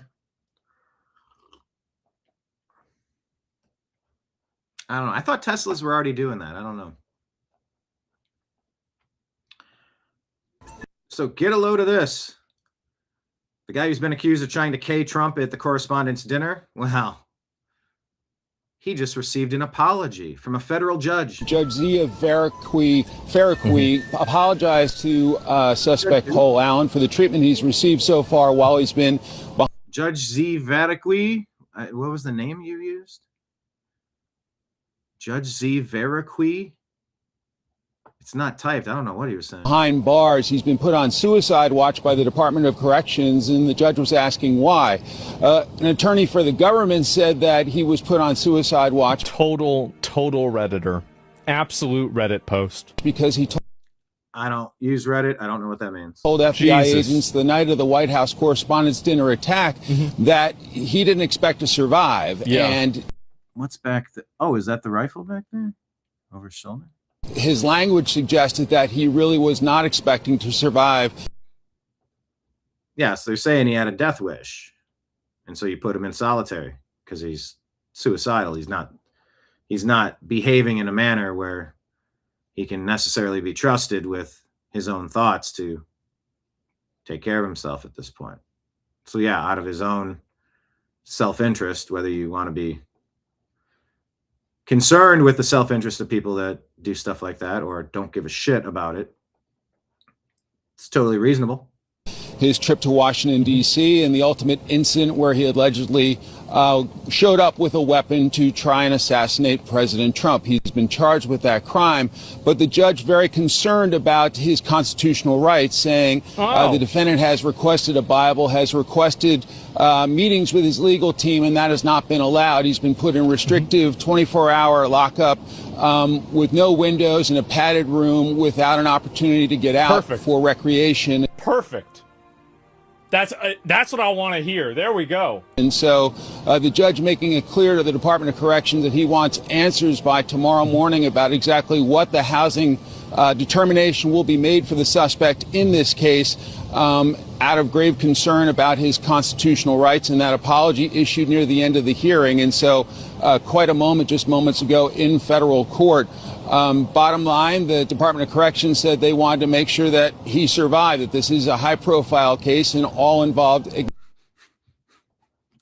Okay. Look at this artist rendering. This cartoon character. Is it still necessary for us to draw a court instead of just video the court? Is there a good reason for this? Or that we can't actually have a photographer that could take a series of specific pictures and then get approval? You get the judge's thumbs up. Yes, that's safe to use. Yes, I'll approve all 10 of these pictures that you can publish for this case.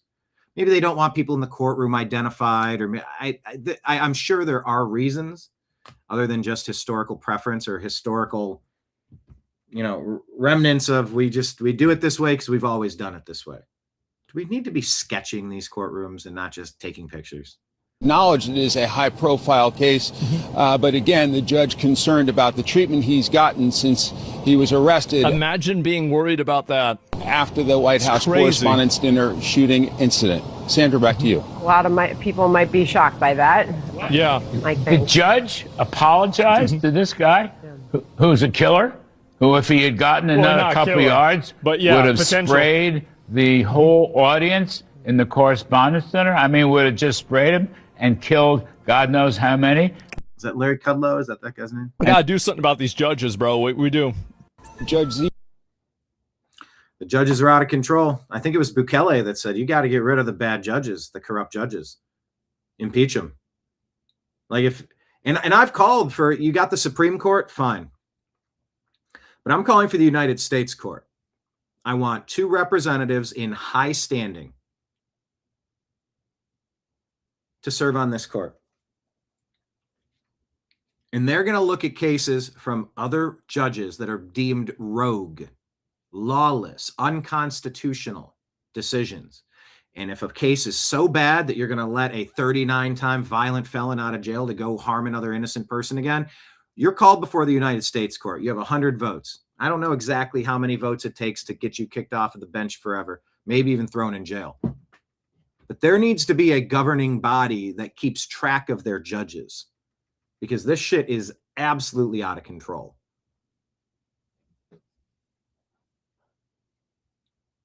I mean, now, if he hasn't been able to meet with a defense team, okay, maybe there's a beef there. But if you're complaining that you're in a padded room, I mean, you were on a suicide mission. You're suicidal. That's the definition. You did this to yourself. Yeah, like you said, Marion. Makes me so angry. Oh, gosh, poor fellow. I'm sorry. You don't have a window in your jail cell? Should have considered the actions have consequences. I agree.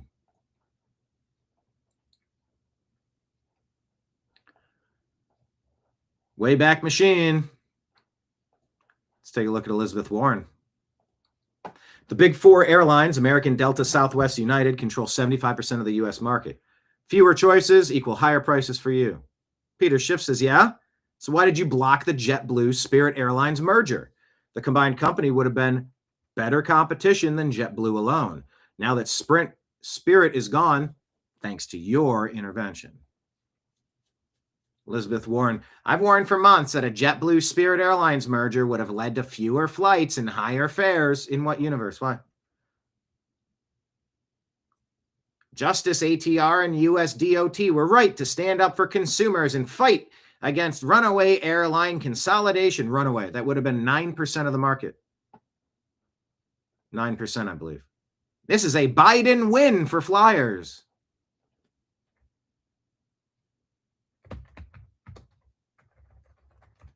So here, we'll chalk this up as yet another Biden win button. Yeah, thanks, but no thanks. I got a surprise for you. It's not another punch in the face, is it? Because if it is, I don't want it. No, Unky Herb. From The Simpsons. Danny DeVito. Jeff Dye, good comic. Go see him. He's got thoughts about the protests. Step up your protest game. Yeah, you guys are jokes. We are like little idiot children. To think that you making a little glitter sign and holding it on the side of the road is going to change anything. Now, I understand protest is good. You need to be heard as a people. But let's find a more productive way to do this. The idea that you would make a sign with your kids, put little glitter glue on it, and you'd come up with a cute little thing that wouldn't even be a tweet that would get shared once, and you're on Ventura Boulevard in Sherman Oaks, and you think that would change anything in Palestine, you chimp-brained idiot? It's crazy to me that anyone would think that that would do anything. But I made a sign and stood in front of Tesla. Did that not make a difference? You go, why would that make a difference? Colin Kaepernick taking a knee during the national anthem in an NFL game might have been the smartest protest I've ever seen. And I resented it so much. But, like he says, it got people talking. Got us talking. Yeah. It didn't cause any traffic. Everyone you knew was talking about it. It wasn't like when you just see another group of people going, no kings. Find a productive way to protest that starts conversations, that doesn't ruin people's lives. It doesn't clog up a park. Like, find a way to protest where you're not annoying your fellow man. You're actually making a statement about something we understand and that we can all have a nice conversation about that's productive. I just don't understand why people think making signs is going to do anything in 2026. Step up your protest game. Yeah, it's a very tired play that just kind of keeps running. A very tired play.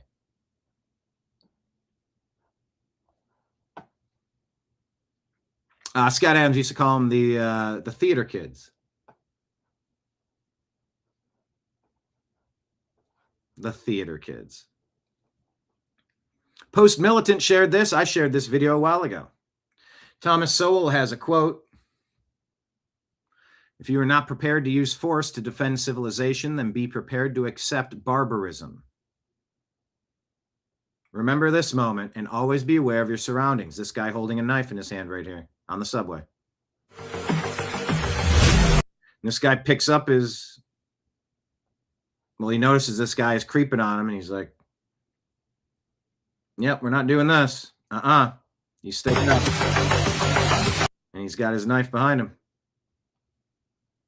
Dude keeps advancing on him after he's already retreated. You don't have a need to do that. I'm not an attorney, so don't take my advice, but stand your ground means if somebody's approaching you, you don't have to run away. You defend yourself as you are. You enter my personal space without my permission, that's a violation. And whatever he says, he puts his hand up and he goes, oh, okay. And he's still holding on to it.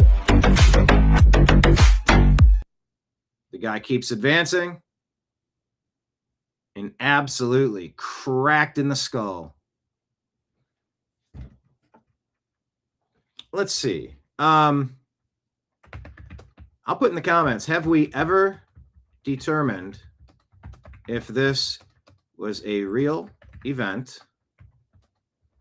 And if so, in what city was the knife holder charged with crimes? That's my question. Post Militant. I don't know what that is, but I'll follow it. But I wonder on videos like this, could any of this be staged? Sure, things could always be staged. But it's a good reminder, like you got to be aware of your surroundings always. Cruise passenger puts this out. This is from the Epoch Times. Currently on board the MV Hondius, and what's happening right now is very real for all on a cruise ship. Of us here. We're not just a story. We're not just headlines. We're people. People with families, with lives, with people waiting for us at home. There's a lot of uncertainty, and that's the hardest part. All we want right now is to feel safe. Reading from cue cards, maybe? To have clarity and to get home. So if you're seeing coverage about this, just remember that there are real people behind it and that this isn't something happening somewhere far away. It's happening to us right now. I'll share more when I can, but for now, I just ask for your kindness and understanding. Thank you. I am currently on board the MV Hondius. And I don't know what this is. Epoch Times are usually on top of things. All right, well, it's being reported by the New York Post. Let's bounce over here. Shit. Cruise ship infected with the terrifying hantavirus strain with a 40% mortality rate, WHO believes. Oh, this is not good. Oh, boy. John, I have to ask you about the hantavirus outbreak on the Dutch cruise ship docked now in South Africa. 3 dead. I believe there are 4 or 5 more sickened. I don't know if this was the show that I was on or something from their maybe something from their afternoon. Maybe exactly whoever's right after Jack Posobiec in the lineup.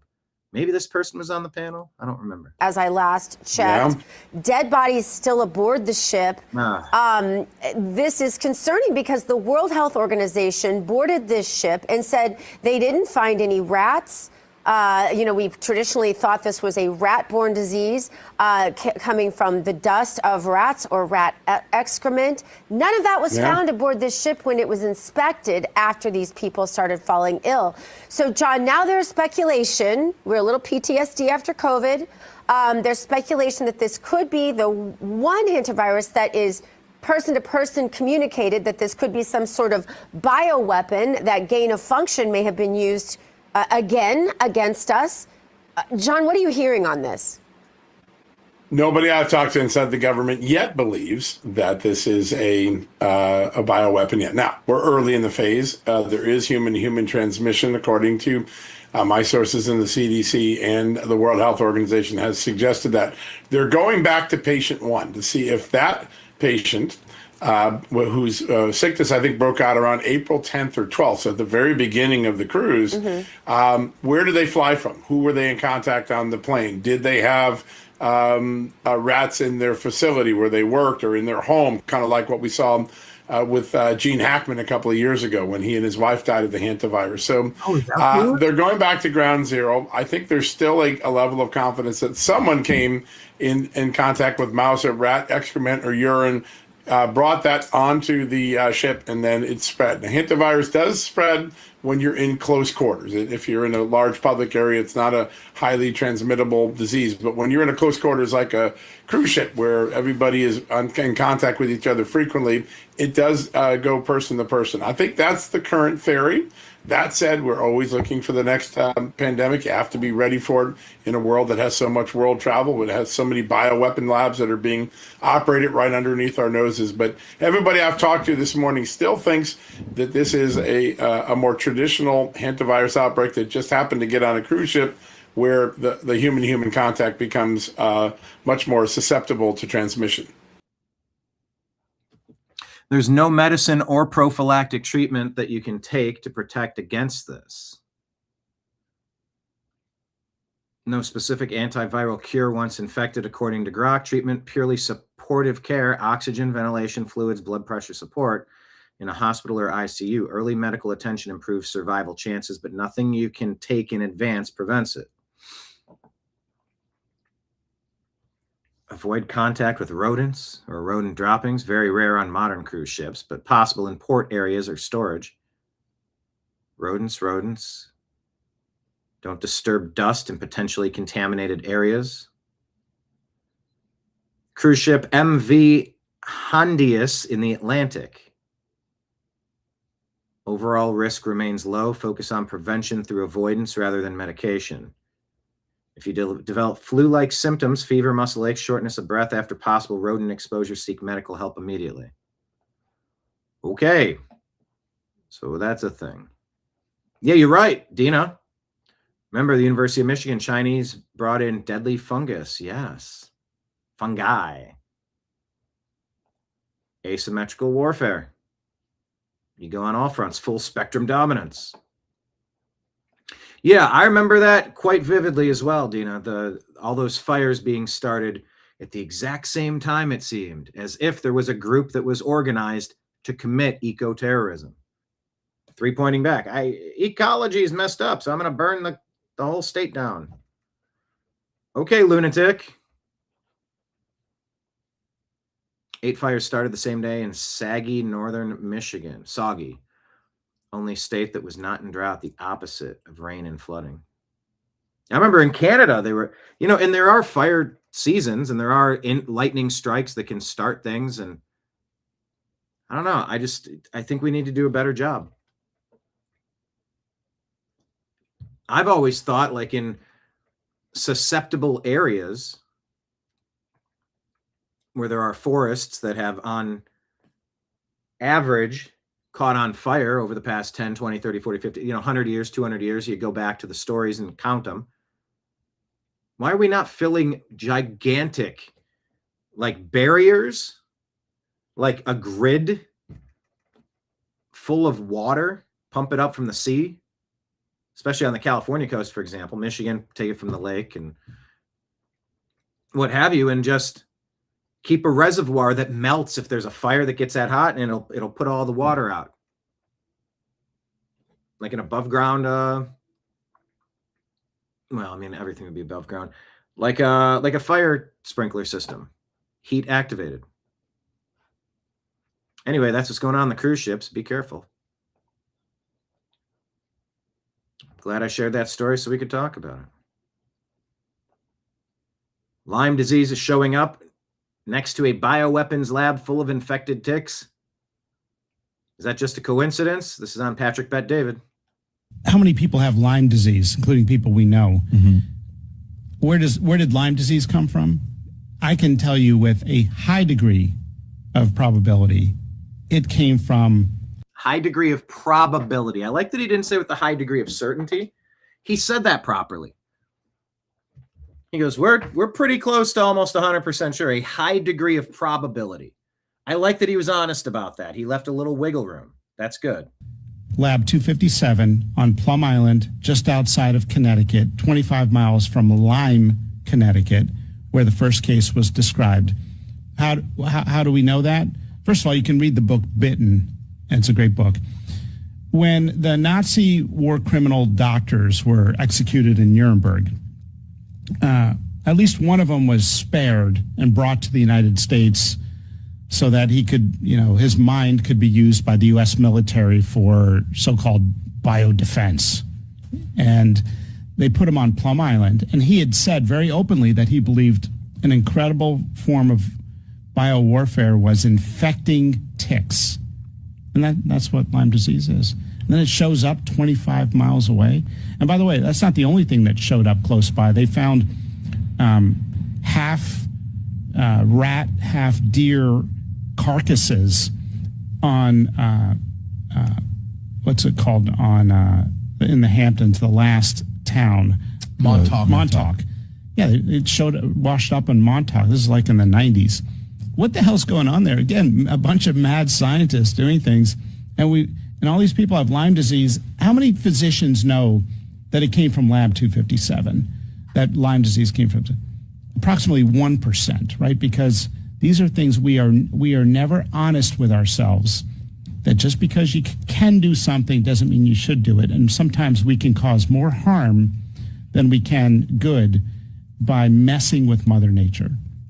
How many people have Lyme disease, including people we know? Mm-hmm. Where did Lyme disease come from? I can tell you with a high degree of probability, it came from Lab 257 on Plum Island, just outside of Connecticut, 25 miles from Lyme, Connecticut, where the first case was described. How do we know that? First of all, you can read the book Bitten, and it's a great book.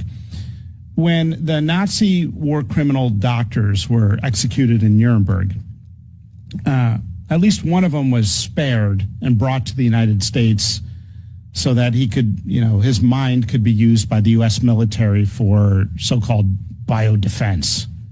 And they put him on Plum Island, and he had said very openly that he believed an incredible form of biowarfare was infecting ticks. And that's so important, I wanted you to hear it twice. I found two things at my house today. I mean, they're either little spiders or they're ticks. And so I sprayed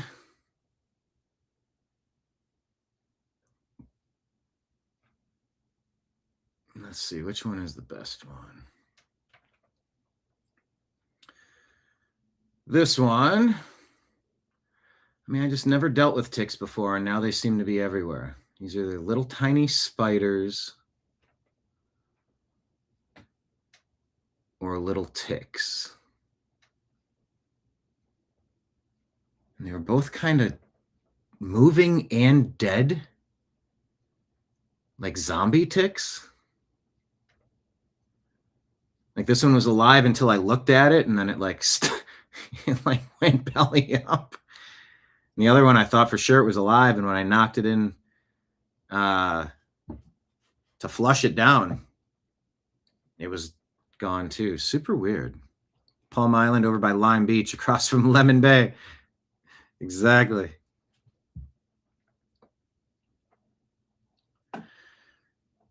Anyway, I'm talking about ticks because I think something really sketchy is going on. This one's belly up. This is close. Let's see if Grok is going to give me an answer here.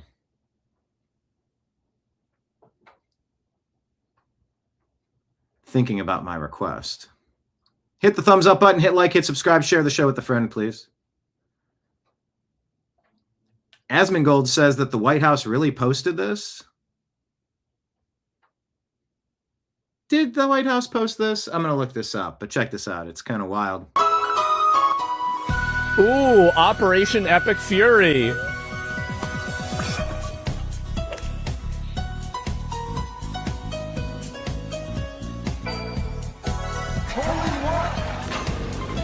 I don't know if I can play this music.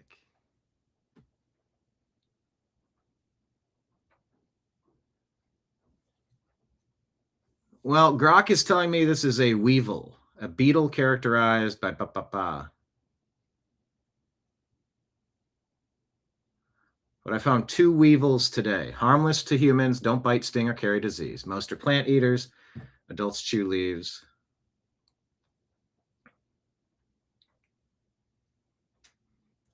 Okay, so I mean, that's a good sign. I'm being told this is not a tick. But I'm wondering if the White House really put this out. Did you guys ever play the Wii, like Wii Sports?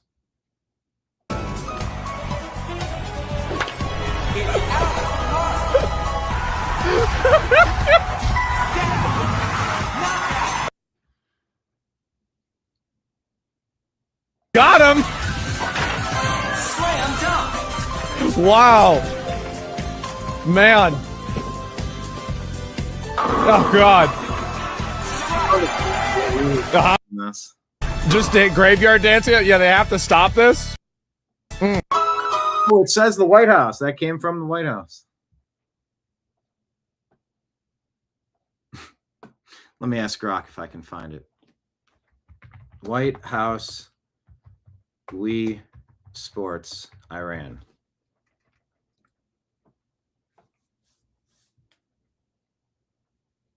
Oh, this was from 2 months ago, March 12. Okay.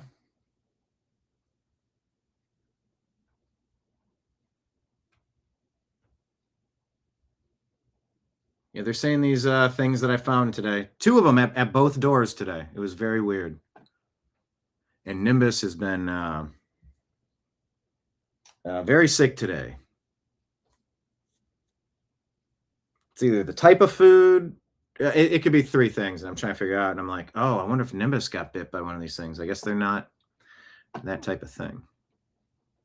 But yeah, the White House did put this out 2 months ago. We've been doing this for almost 2 months now. Happy Cinco de Mayo, everybody, to those of you who celebrate. By the way.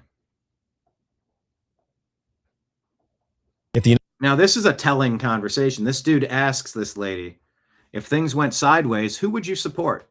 You know, when it comes down to it, you can only pick one. And that's a great way to narrow down conversations. Like someone goes, I like this dress, I like this dress. I go, all right, let me take it. You have room for 1 dress and 1 bag. Which one do you take? Grab the one that's the one that you made the choice. That's the one. The United States went to war with your home country. Which side do you pick? I pick Mexico and Palestine every time. Mexico and Palestine every time.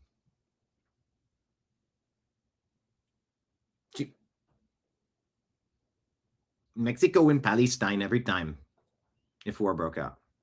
America gave you citizenship, freedom, and every opportunity your home country couldn't. And you every opportunity your home country couldn't, but if it came down to it, side against it the second it mattered. As soon as it matters, you'd be disloyal to this place that gave you so much. That's who's voting on the future of this country. And she should be deported. Every single one of them that vocally state that she should be deported. This is immigrateful. Oh, like immigrant, immigrateful. If you don't know, when you take your citizenship, you pledge allegiance to the flag and to the United States of America. And that should supersede that bullshit narrative that you just saw.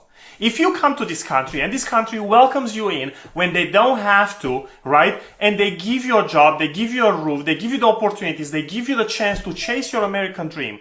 And then on top of that, you are like, fuck you. If we go to war, I'm going to stick with my birth country instead of the United States to which I pledged allegiance. You should be deported. You should be sent back home. I don't care. Like, I'm sorry. I just don't care. We don't need this Section 8 of the world people that are only coming here for the opportunities that this country has to offer, but not for the responsibility. And that is very important, because with the privileges that we get as immigrants in the United States of America also comes a lot of responsibility. And that responsibility, my God, it's right then and there. Only. That's a good comment. Leftists use freedom to destroy our republic. Yeah. She missed it at every single turn. If the United States went to war with your home. Mm-hmm. Where's your allegiance? Okay, so this is fan fiction. Here's the 4-0 head. Let's think about Cuba for a second.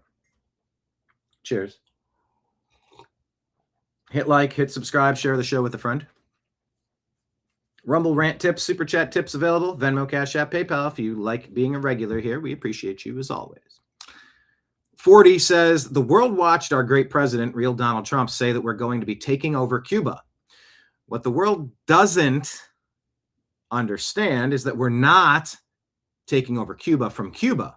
We're taking over Cuba from the defunct and recently dissolved 7th floor of the CIA, along with the other intelligence agencies from around the world that have been manipulating and controlling many third world countries for decades.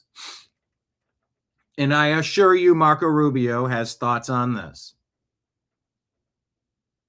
The Floridian of Cuban heritage. The old guard, that's the deep state and the shadow governments, have been controlling Iran, Venezuela, North Korea, and other nations that we've liberated. Trump's administration is taking over, but not to hold on to these countries forever. This is fan fiction. This is commentary from 40 Head. Not being reported as news, but as a commentary on, I'm curious to get your thoughts if you agree or disagree with this person's post. So listen and let me know if you think it's likely, unlikely, definitely not.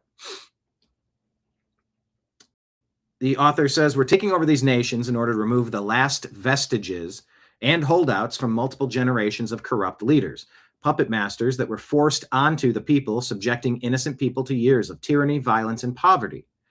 Those leaders were put in place by rogue deep state actors to control their resources, and not just the legal ones.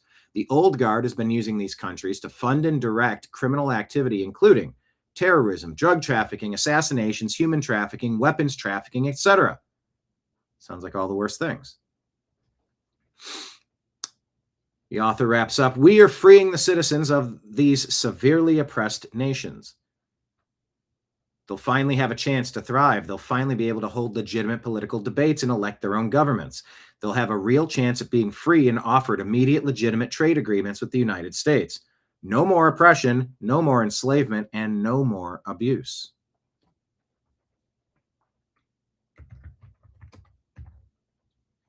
Maybe so, maybe not. I'm just going to drop that there and see if it attracts any conversation. But do you agree or disagree with that person? You're about to. It's a conversation with Alex and Dr. Stephen Greer. On one of the last shows on InfoWars, the public revelation of the bugosphere as genuine extraterrestrial technology. Let's listen for a minute. Actual, would you call it alien technology revealed publicly the first time? Correct. We have it. We've been studying it, and it is extraordinary. And what's interesting, there is some writing around the top of this sphere that is Proto-Sanskrit, which we believe originated from another star system. It was the root of all Indo-European languages, was Sanskrit. This is a type of Proto-Sanskrit. The thing is fascinating. You know, the whole press conference with all these new whistleblowers and the bugosphere. The bugosphere. I'm not familiar with this term. You talk about Cuba? You talking about Cuba? Yes, we have $1 trillion bill. May I see it? No, look with your eyes. It's only an hour and a half, so we're going to have to move very quickly through it. But the next day, we're going to do an event here for 4 hours, and people can see that by webinar if they can't. It's sold out. Is this a photo of it? Yes, there's the photo of it. There's the Proto-Sanskrit around the perimeter of what looked like a circuitry. I was about to say, yeah. My team were the ones who took the metal samples, and out of the perimeter and the equator of this, there are some resin material that are in 31 little portals, and we tested that, and that's where we tested it to be 12,560 years old from the time of the last end of the last ice age. At the end of the last ice age, a 12,560-year-old alien technology with Proto-Sanskrit writing. And I think so you're able to get particles from Earth that are embedded in it and get the date. No, these were functional parts of it because there were microscopic fiber optics in this resin that are around the equator of this bugosphere. It's a very fascinating piece of technology. Now, remember, when it first landed, it weighed about 2 pounds. Now it weighs 22 pounds. It's growing. It landed. When did it land? Because recovered in Colombia after it was disabled or discovered near a power line. Disabled near a power line? When it first landed, 2 kilograms, which is about 4.5 pounds. It is something that when it first landed also was. And by the way, could you just have something fall in a place like that and have it discovered? Couldn't you plant evidence like that?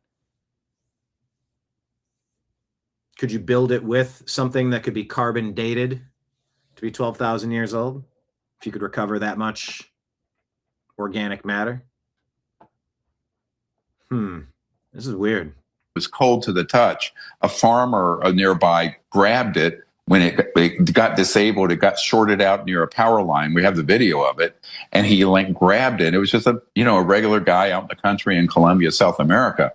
And it was cold to the touch. And it was very light. But then over a few weeks, as it became, the circuitry died, it gained its mass back. Now, people say, how is that possible? Well, these technologies that are electromagnetic field propulsion technologies result in what we call a mass cancellation effect, where the actual weight of something is reduced and it can float around and move as if it has no weight at all. And you've watched these UAPs, these UFOs, doing non-traditional flight pattern stuff. And if you weigh next to nothing, okay, This seems pretty bizarre. Like it's in an anti-gravity system, which it is. Now, the other thing that's interesting, the CAT scans on the interior don't show any moving parts or things that would look as an energy source. There's no radioactivity. There's no oil. There's no jet rockets. There's nothing. So this is truly an electromagnetic anti-gravity field device. Well, Plato said where the Trojans were, and they thought he was wrong. They later dug up the city there. But he also wrote about flying machines that they had. Could this be an earlier human civilization? Because take Sanskrit. I'm not an expert on it. You go back to all this about the Anunnaki and all that. And I haven't taken DMT, but I talked to doctors, about people that have. And I'm sure you've heard of this, but I was talking to a medical doctor just a few weeks ago who said he wanted to check it out, so he did it, where you do the laser test. You shoot a laser through this prism, and then you see Sanskrit, but it's different. It's like this, an alien Sanskrit, like you're seeing the Matrix code. Have you heard of this? Yes, and the Earth holds many mysteries, but the fact this was not just an artifact laying in the ground. This was flying around, and now we have, excuse me, about a dozen videos of different encounters. All right, we'll just leave it there. Look into the Buga sphere. B-U-G-A space sphere. Buga. B-U-G-A. Just now seeing this, there's a lot to look into, it seems. I love the ancient aliens topics. Mike Benz tells us, periodic reminder, that the United States government funded at least 23 of the NGOs behind the European Union's Digital Censorship Act, including 13 of the NGOs directly enforcing it. So yeah, why is the United States government funding NGOs that are pushing digital censorship? No.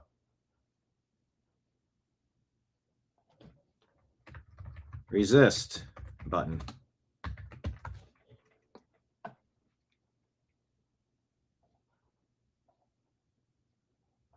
Oh, I played you this before. This should be our moment of Zen.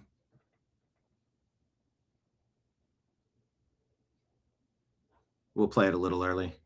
April 16, 2023, caught on camera while delivering pizza in Brookhaven, Tyler Morrell sees something. And then he does something. Oh! Oh, shit! It's a car crash. A suspect fleeing from police, still holding the pizza. Oh, that's a high-speed chase. That's a high-speed chase. And he runs right out there and says, yeah, you. Better not hit my effing car, dude. Oh my God, Jaeger! Oh my God, Jaeger! There's a high-speed chase! And the suspect gets out and he's right here. He's fleeing this car and running this way. Pizza guy? No! Get the fuck on the ground! Oh! Oh! Shit! You see so many hero pizza. That's a high-speed chase. That's a high-speed chase.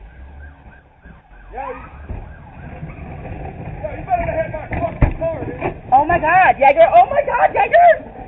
There's a high-speed chase! No!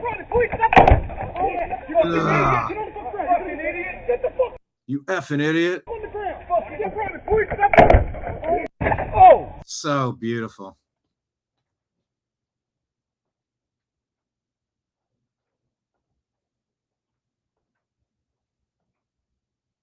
Yes, clapping. Bravo. That was Pennsylvania.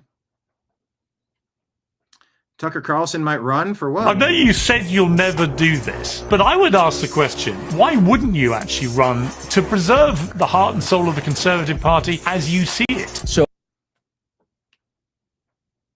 that's Piers Morgan talking about running. Tucker Carlson at an all-time high in the 28 presidential election odds as he teases a presidential run with a 7% chance. Tim Pool, he hopes Tucker runs. It would be a massive benefit to the U.S. if he ran as an independent or as a Democrat, splitting the U.S. and icing out Democrat boonies. Yeah, he would not run as a Republican. I don't know. Here's a reminder about the president we lost. Gotta mute it. But this dude was like resonating in a really big way. He had everything it would have taken to become a president.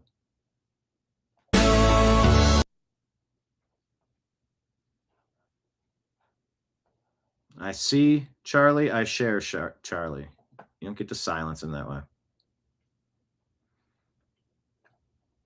All right. At the crux of the grand conspiracy, here's Bobby Kennedy talking with Tucker, actually, about what happened 37 hours after Biden was installed into the White House. How they opened up an illegal portal between the big tech giants, the FBI, the CIA, the CDC, etc. 37 hours after he took the oath of office, President Biden's White House opened up a portal for the FBI to begin to have access to social media posts on all the different social media sites. And the FBI then invited in the CIA, DHS, the IRS, and CISA. CISA is this new agency that is the center of the censorship industrial complex. Okay. CISA is at the center of the censorship industrial complex. Remember earlier in the show when I did this and I had to read you for countervailing views, go to cisa.gov/rumor control for countervailing views. Go get your countervailing views. It's the censorship industrial complex that the deep state Democrats are trying to push. It's Orwellian. It's nightmarish. That is in charge of making sure Americans don't hear things that their government doesn't want them to hear.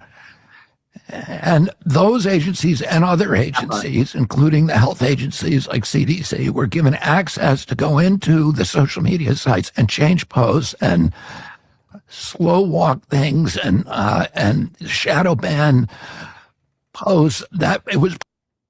Yep. You rocked the new American media. You shut us down in a way that we did not see coming. 2019, 2020, 2021, 22, 23, 24, 25. Kind of finally back on track in 25, but we're not back on track. You know how much growth we've been robbed of? It's insane how we don't get the level of organic growth that would happen normally if the account wasn't being artificially suppressed. They're still suppressing. They're still putting glass ceilings on accounts. They're still censoring, shadow banning, de-ranking, de-boosting, all of it. I mean, I'm here. In theory, I'm here. But they're still doing this stuff, just not to the levels they were when Biden was installed. Part of that effort, they removed my Instagram account. I had almost 1 million followers. They say it was for misinformation, but they could not point to a single post that I ever made that was factually erroneous. And they actually, Facebook pushed back in the email chain. You can see Facebook pushing back at the White House and saying, wait a minute, he's not, this isn't misinformation. This is not factually erroneous. What they're saying is actually true. And they had to invent a new word, which is called malinformation, which is information that is factually true, but nevertheless inconvenient for the government. And that became disinformation, misinformation, and malinformation. That's what that is. So everybody, and isn't that illegal? That's illegal. Yeah, and the emails show that Facebook, the people said they were saying about the White House in their private emails with each other. These people are cynical, terrible people, and they knew what they were doing was breaking the law, but they were under tremendous pressure. I mean, Facebook has all these deals with the government, and as do all the media companies with the intelligence agencies and elsewhere. Plus, the White House was overtly telling them that they were going to, if they didn't comply, that their Section 230 immunity was in jeopardy. The call of heaven thunders across the earth. Why did someone put music here? 37 hours after he took the oath of office, President Biden's White House opened up a portal. Can't have music on here. Robbed of growth on a cold day. There was shrinkage. Like a frightened turtle? Like a frightened turtle. Yeah, I'm not out on Trump and RFK and Tulsi. Like, it took 11 months to get that Comey indictment, and it's not about seashells, people. I'm trying to hold out a little bit of hope. I'm frustrated more things haven't happened, but I do see things moving now. Fingers crossed.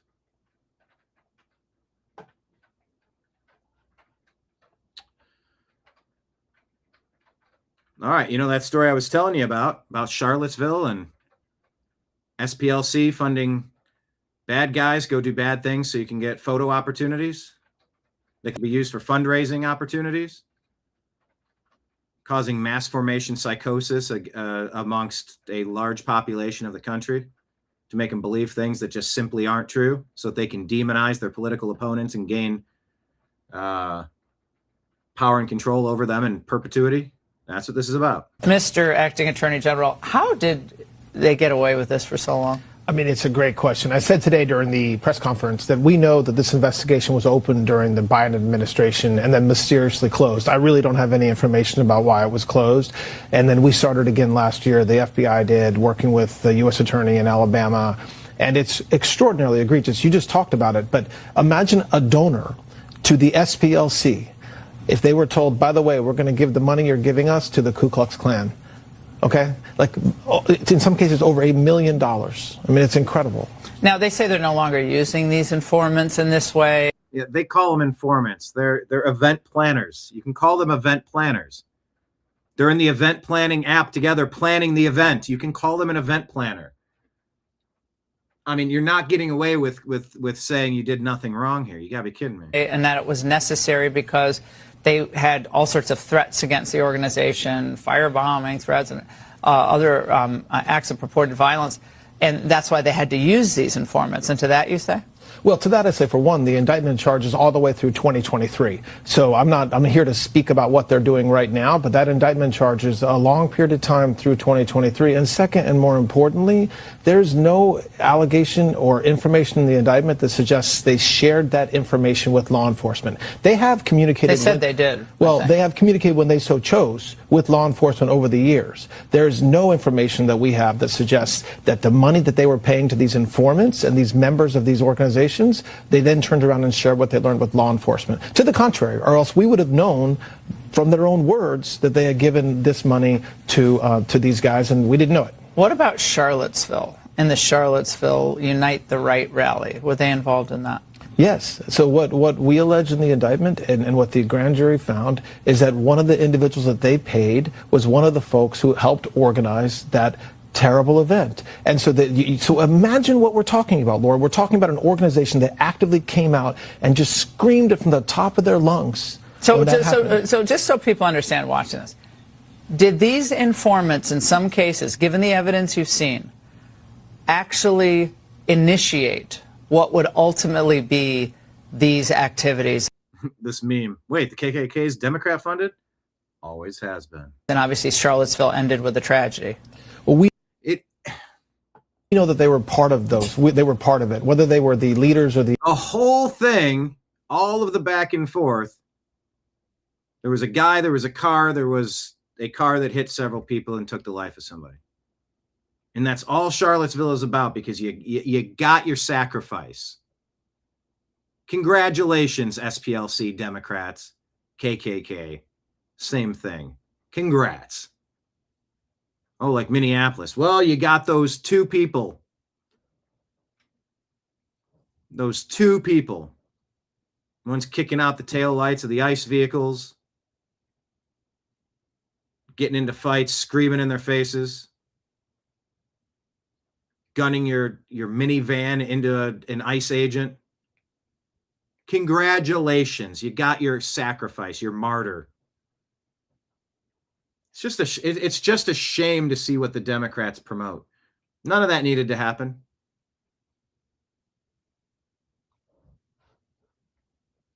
In Charlottesville. It's like setting up a cage match, setting up bum fights, and then recording it and selling the VHS on late night TV. You set up bum fights, dude. That's what the SPLC and the Klan were doing. You set up bum fights. You tossed a tarantula and a scorpion into an aquarium, threw a canister full of army ants in, shook it up, and you just watched them battle each other. All for your sick, political, selfish needs. the initiators, that'll come out, I think, eventually. But what we do know is that the very entities that this group was raising money to go against are the very entities that they were taking the money in and paying to these entities and these individuals associated with those groups. What was Mr. Acting Attorney General? How did... Take him down. That we are putting onto this problem. This is Assistant AG for Fraud, Colin McDonald, revealing what Tim Walz is doing. With respect to Governor Walz, I see that he has a newfound interest, and I would say that if he is truly serious about solving the fraud problem, then he should stop suing in court. He should, in fact, turn over the information that would help maximize and accelerate investigations. This includes information with respect to SNAP fraud in his state. This includes information that's been long sought with respect to voter rolls in his state. So if he is truly serious about getting into this game, then he should engage with us on those issues and actually provide information that would turbocharge the investigations in his state. Minnesota maybe was the start of things, but people are now looking to California. That we are putting onto this problem. With respect to Governor Walz, Yeah, they're looking to California. Look everywhere a Democrat is in power. I had a friend that... This is Pastor Terry Stone talking about how U.S. government officials privately warned that a group of pastors should prepare their congregations for a public release of information about aliens and UFOs. Sent me a text message. I was in a meeting, a weekend meeting, preaching Friday, Saturday, and Sunday morning. And he said, Perry, can you give me a call? I have some information that has come to my attention. Of course, when a friend of yours does that you know quite well, you have no idea what information they're talking about. And I'm not going to go into great detail, but there were a large number of pastors that had been invited to go to a certain state. A state of consciousness. How would you... Question for the audience. How would your perception of faith, spirituality, religion change if there's an alien disclosure? Tell me in the comments. To hear some men in the United States government and others share with them a concern that they had, and this particular man, and I'll not name him, and then we may end up doing some teachings with him or having an event at his church. He has a great church. But he said, Perry, what they're about to release, from what we're hearing, there's going to be a release concerning aliens and concerning unidentified flying object spacecraft that some of the people who were in the meeting were telling us as pastors. You need to prepare your people and you need to get ready to answer them for what you're about to hear being released. And some of it has to do with crafts that have been discovered that are not allegedly a part of our planet, and the materials they're made of are not a part of our planet. So you see it all happening. Like today's a day where two major stories have just sort of bubbled to the top of the surface. They floated to the top.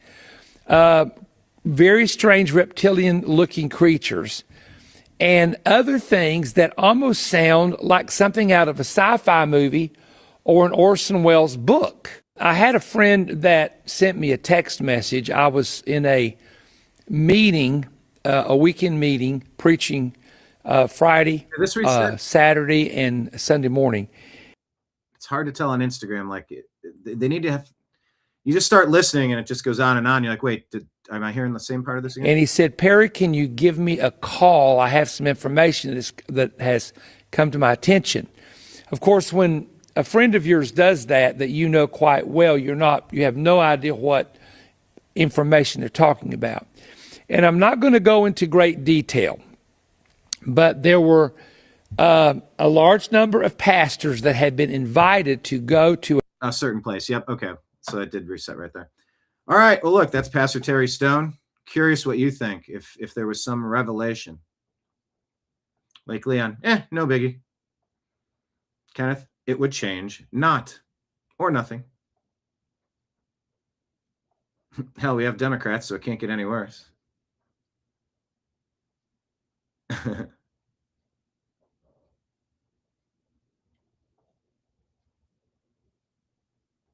Dino, you used to follow CTM on Friday nights and other online videos?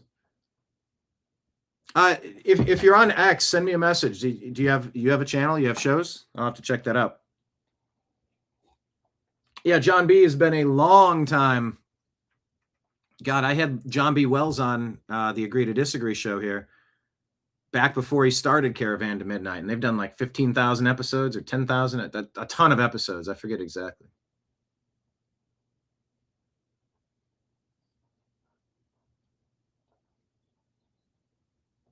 It reset. What reset? Oh, the video reset. Yes. Okay. Thank you. All right. So the alien disclosure is happening. I promise you. Like, there's just ear to the train tracks. There's just too much coming. What could get worse, or what could get,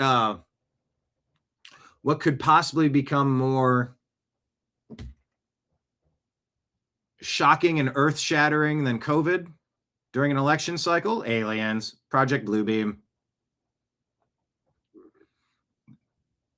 All right, right here, this is going to be some raw emotions from Secretary Kennedy, sharing my personal experience with drugs and my knowledge of SSRIs. This is exactly the administration that I voted for. An actual expert on this, because I was addicted to heroin for 14 years. I never wanted to be. So I was constantly getting off of it and then getting back on. And I went through cold turkey withdrawal probably over 100 times. And so I know what it's like, and it's not fun, but it is limited, it is finite in time. After 72 hours, it's over. So you just have to steel yourself for 72 bad hours.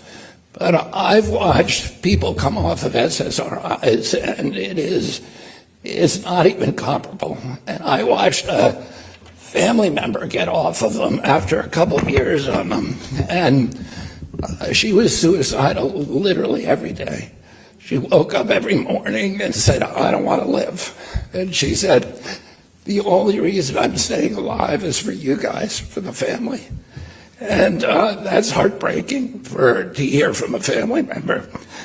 And I've heard that from hundreds and hundreds of people. The same story again and again. It can be prolonged, and for many patients, it's completely unexpected.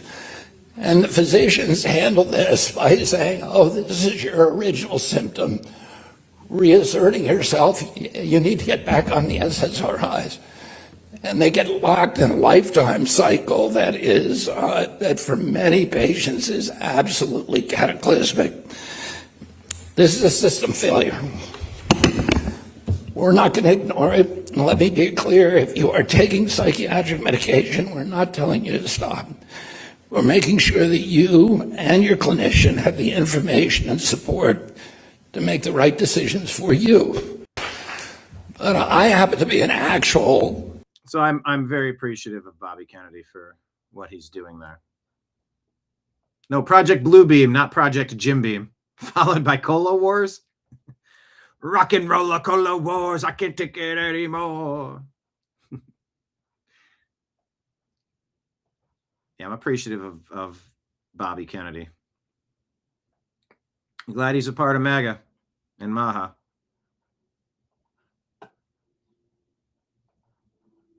All right. Let's switch over to X and see if we can do a lightning round. Whew.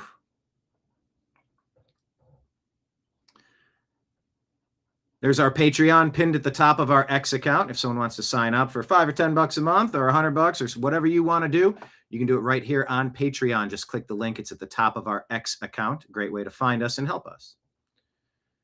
Let's see. So stuff we talked about on the show. This is the deep dive onto the cruise ship with Hantavirus. This is the Robert Kennedy Jr. being kept out of the West Wing apology by Katie Talento in its entirety, if you want to go check it out. Here's today's feed.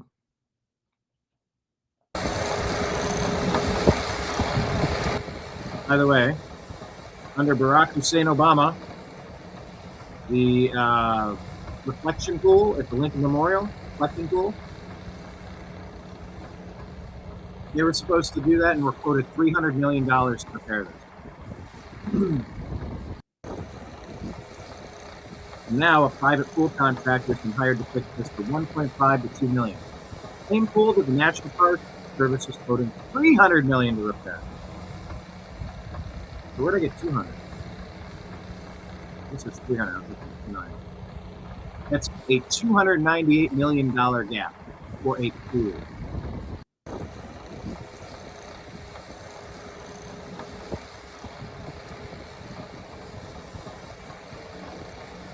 We're working on it. Keep your eyes peeled. It should be great. That's what Trump does. He fixes things.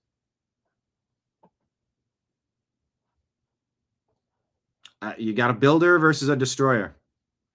Another story I didn't get to over the weekend. I got to show you this. This horse came from behind, and Cherry DeVaw, am I saying that name right, becomes the first female trainer to win the Kentucky Derby. They were so far behind. I got to mute it a little bit, but she's wearing. I'd love to see this without the music. And then this horse goes around these and just takes over the entire field. Awesome. And look at it go. That's got to be the cooler.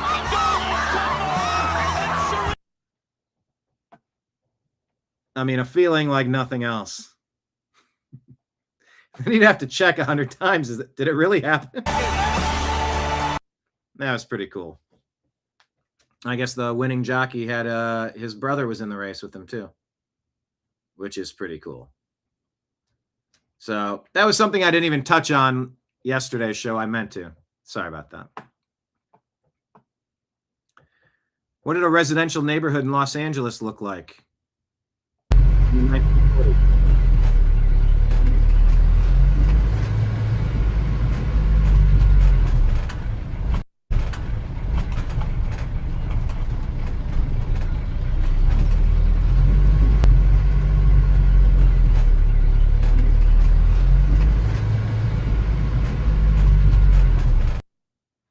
And Jack Posobiec says the destruction of working class white America is a national crime. From the 40s to now, things have definitely changed.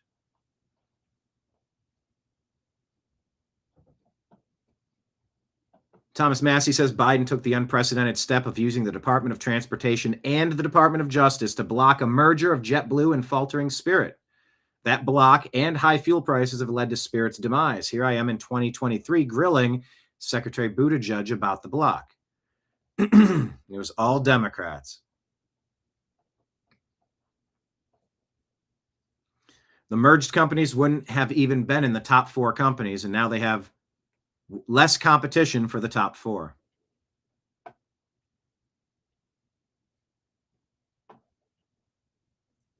Emery King asks, watch how the female officers responded to the recent assassination attempt on Trump.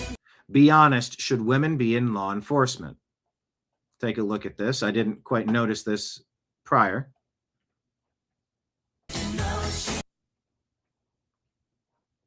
I'll stand in there, watch the guy, then duck and cower and run away.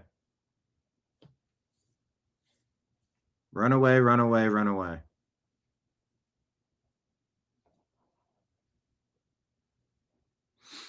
I hadn't watched this before.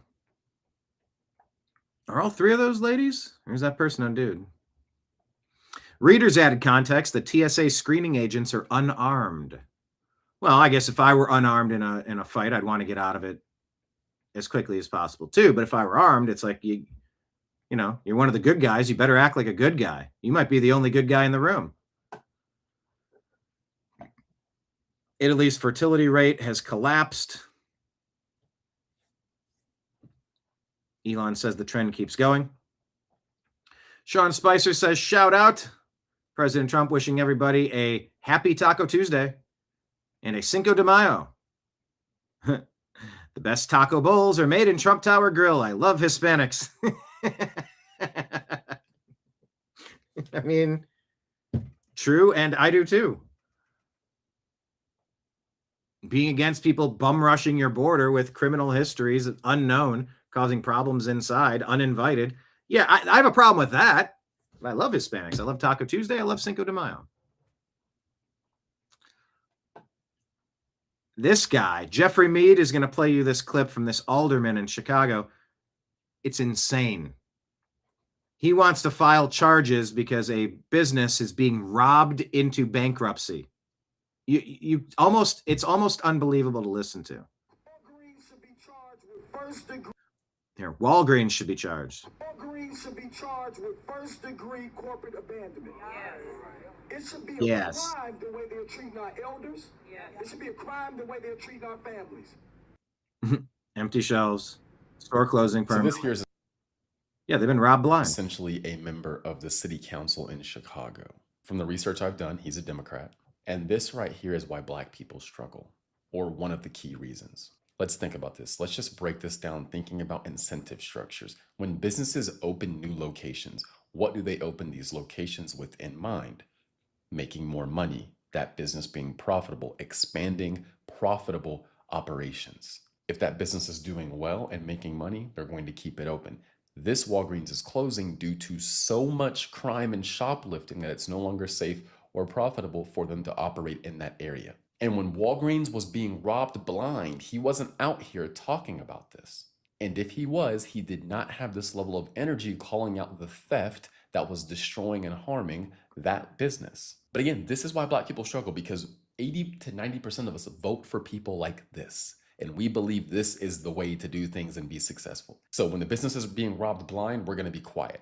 But then the moment the business decides, you know what, this is no longer profitable, we're being robbed blind, our employees aren't safe, we need to close down. Now he has a problem with the business.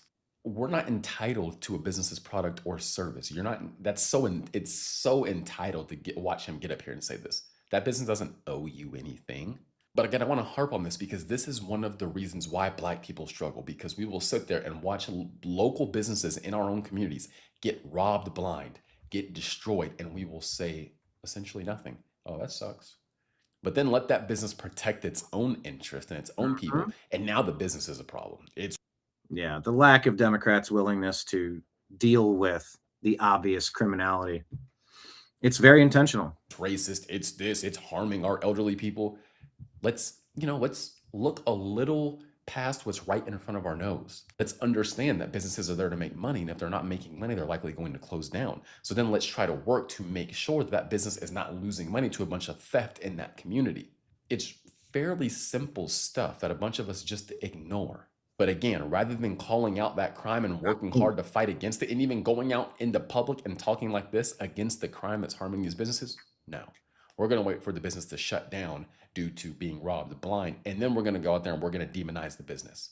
Again, this is one of the reasons why Black Americans struggle. We elect people with no critical thinking skills like this that will lead us off of a cliff.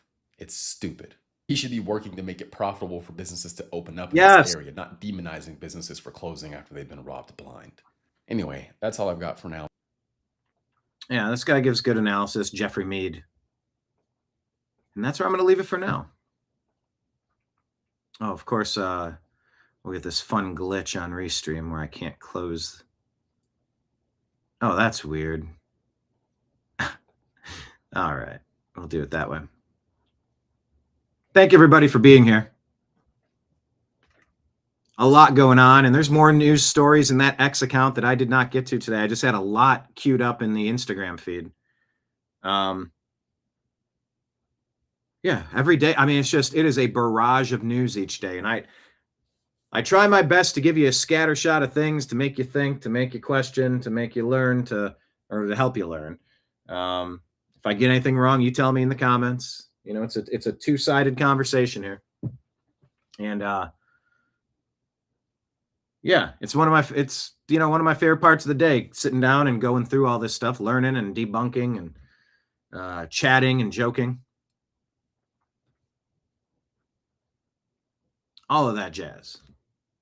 So thank you all for being here. You make it fun. Hit the thumbs up button. Hit like. Share the show with a friend. You can tap the hearts button or the confetti button on some of the YouTube, depending on which cell phone you have, which version. I don't know how it works. If you want to drop a tip in the tip jar, I'm closing out my shift, so I'm going to hand you back your credit card and your tab. I've already taken the courtesy of signing it out for you. It's $0, but if you enjoyed yourself, you could jot a tip down there on Venmo, Cash App, or PayPal, all scrolling at the bottom of the screen. Or you could drop a Rumble Rant tip or a Super Chat tip onto the table, and I will gather this up as my shift has ended. Thank you all for being here. You're cordially invited back tomorrow. I'm working again tomorrow. And if you want to show up for lunch and hang out, I'd love to have you. So, signing out on behalf of everybody out there like you in the TNAM universe, I appreciate you. I love you. And we'll talk to you again soon. Take care, everybody. Peace. We come in peace.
Your guide to the truth. TheNewAmericanMedia.com.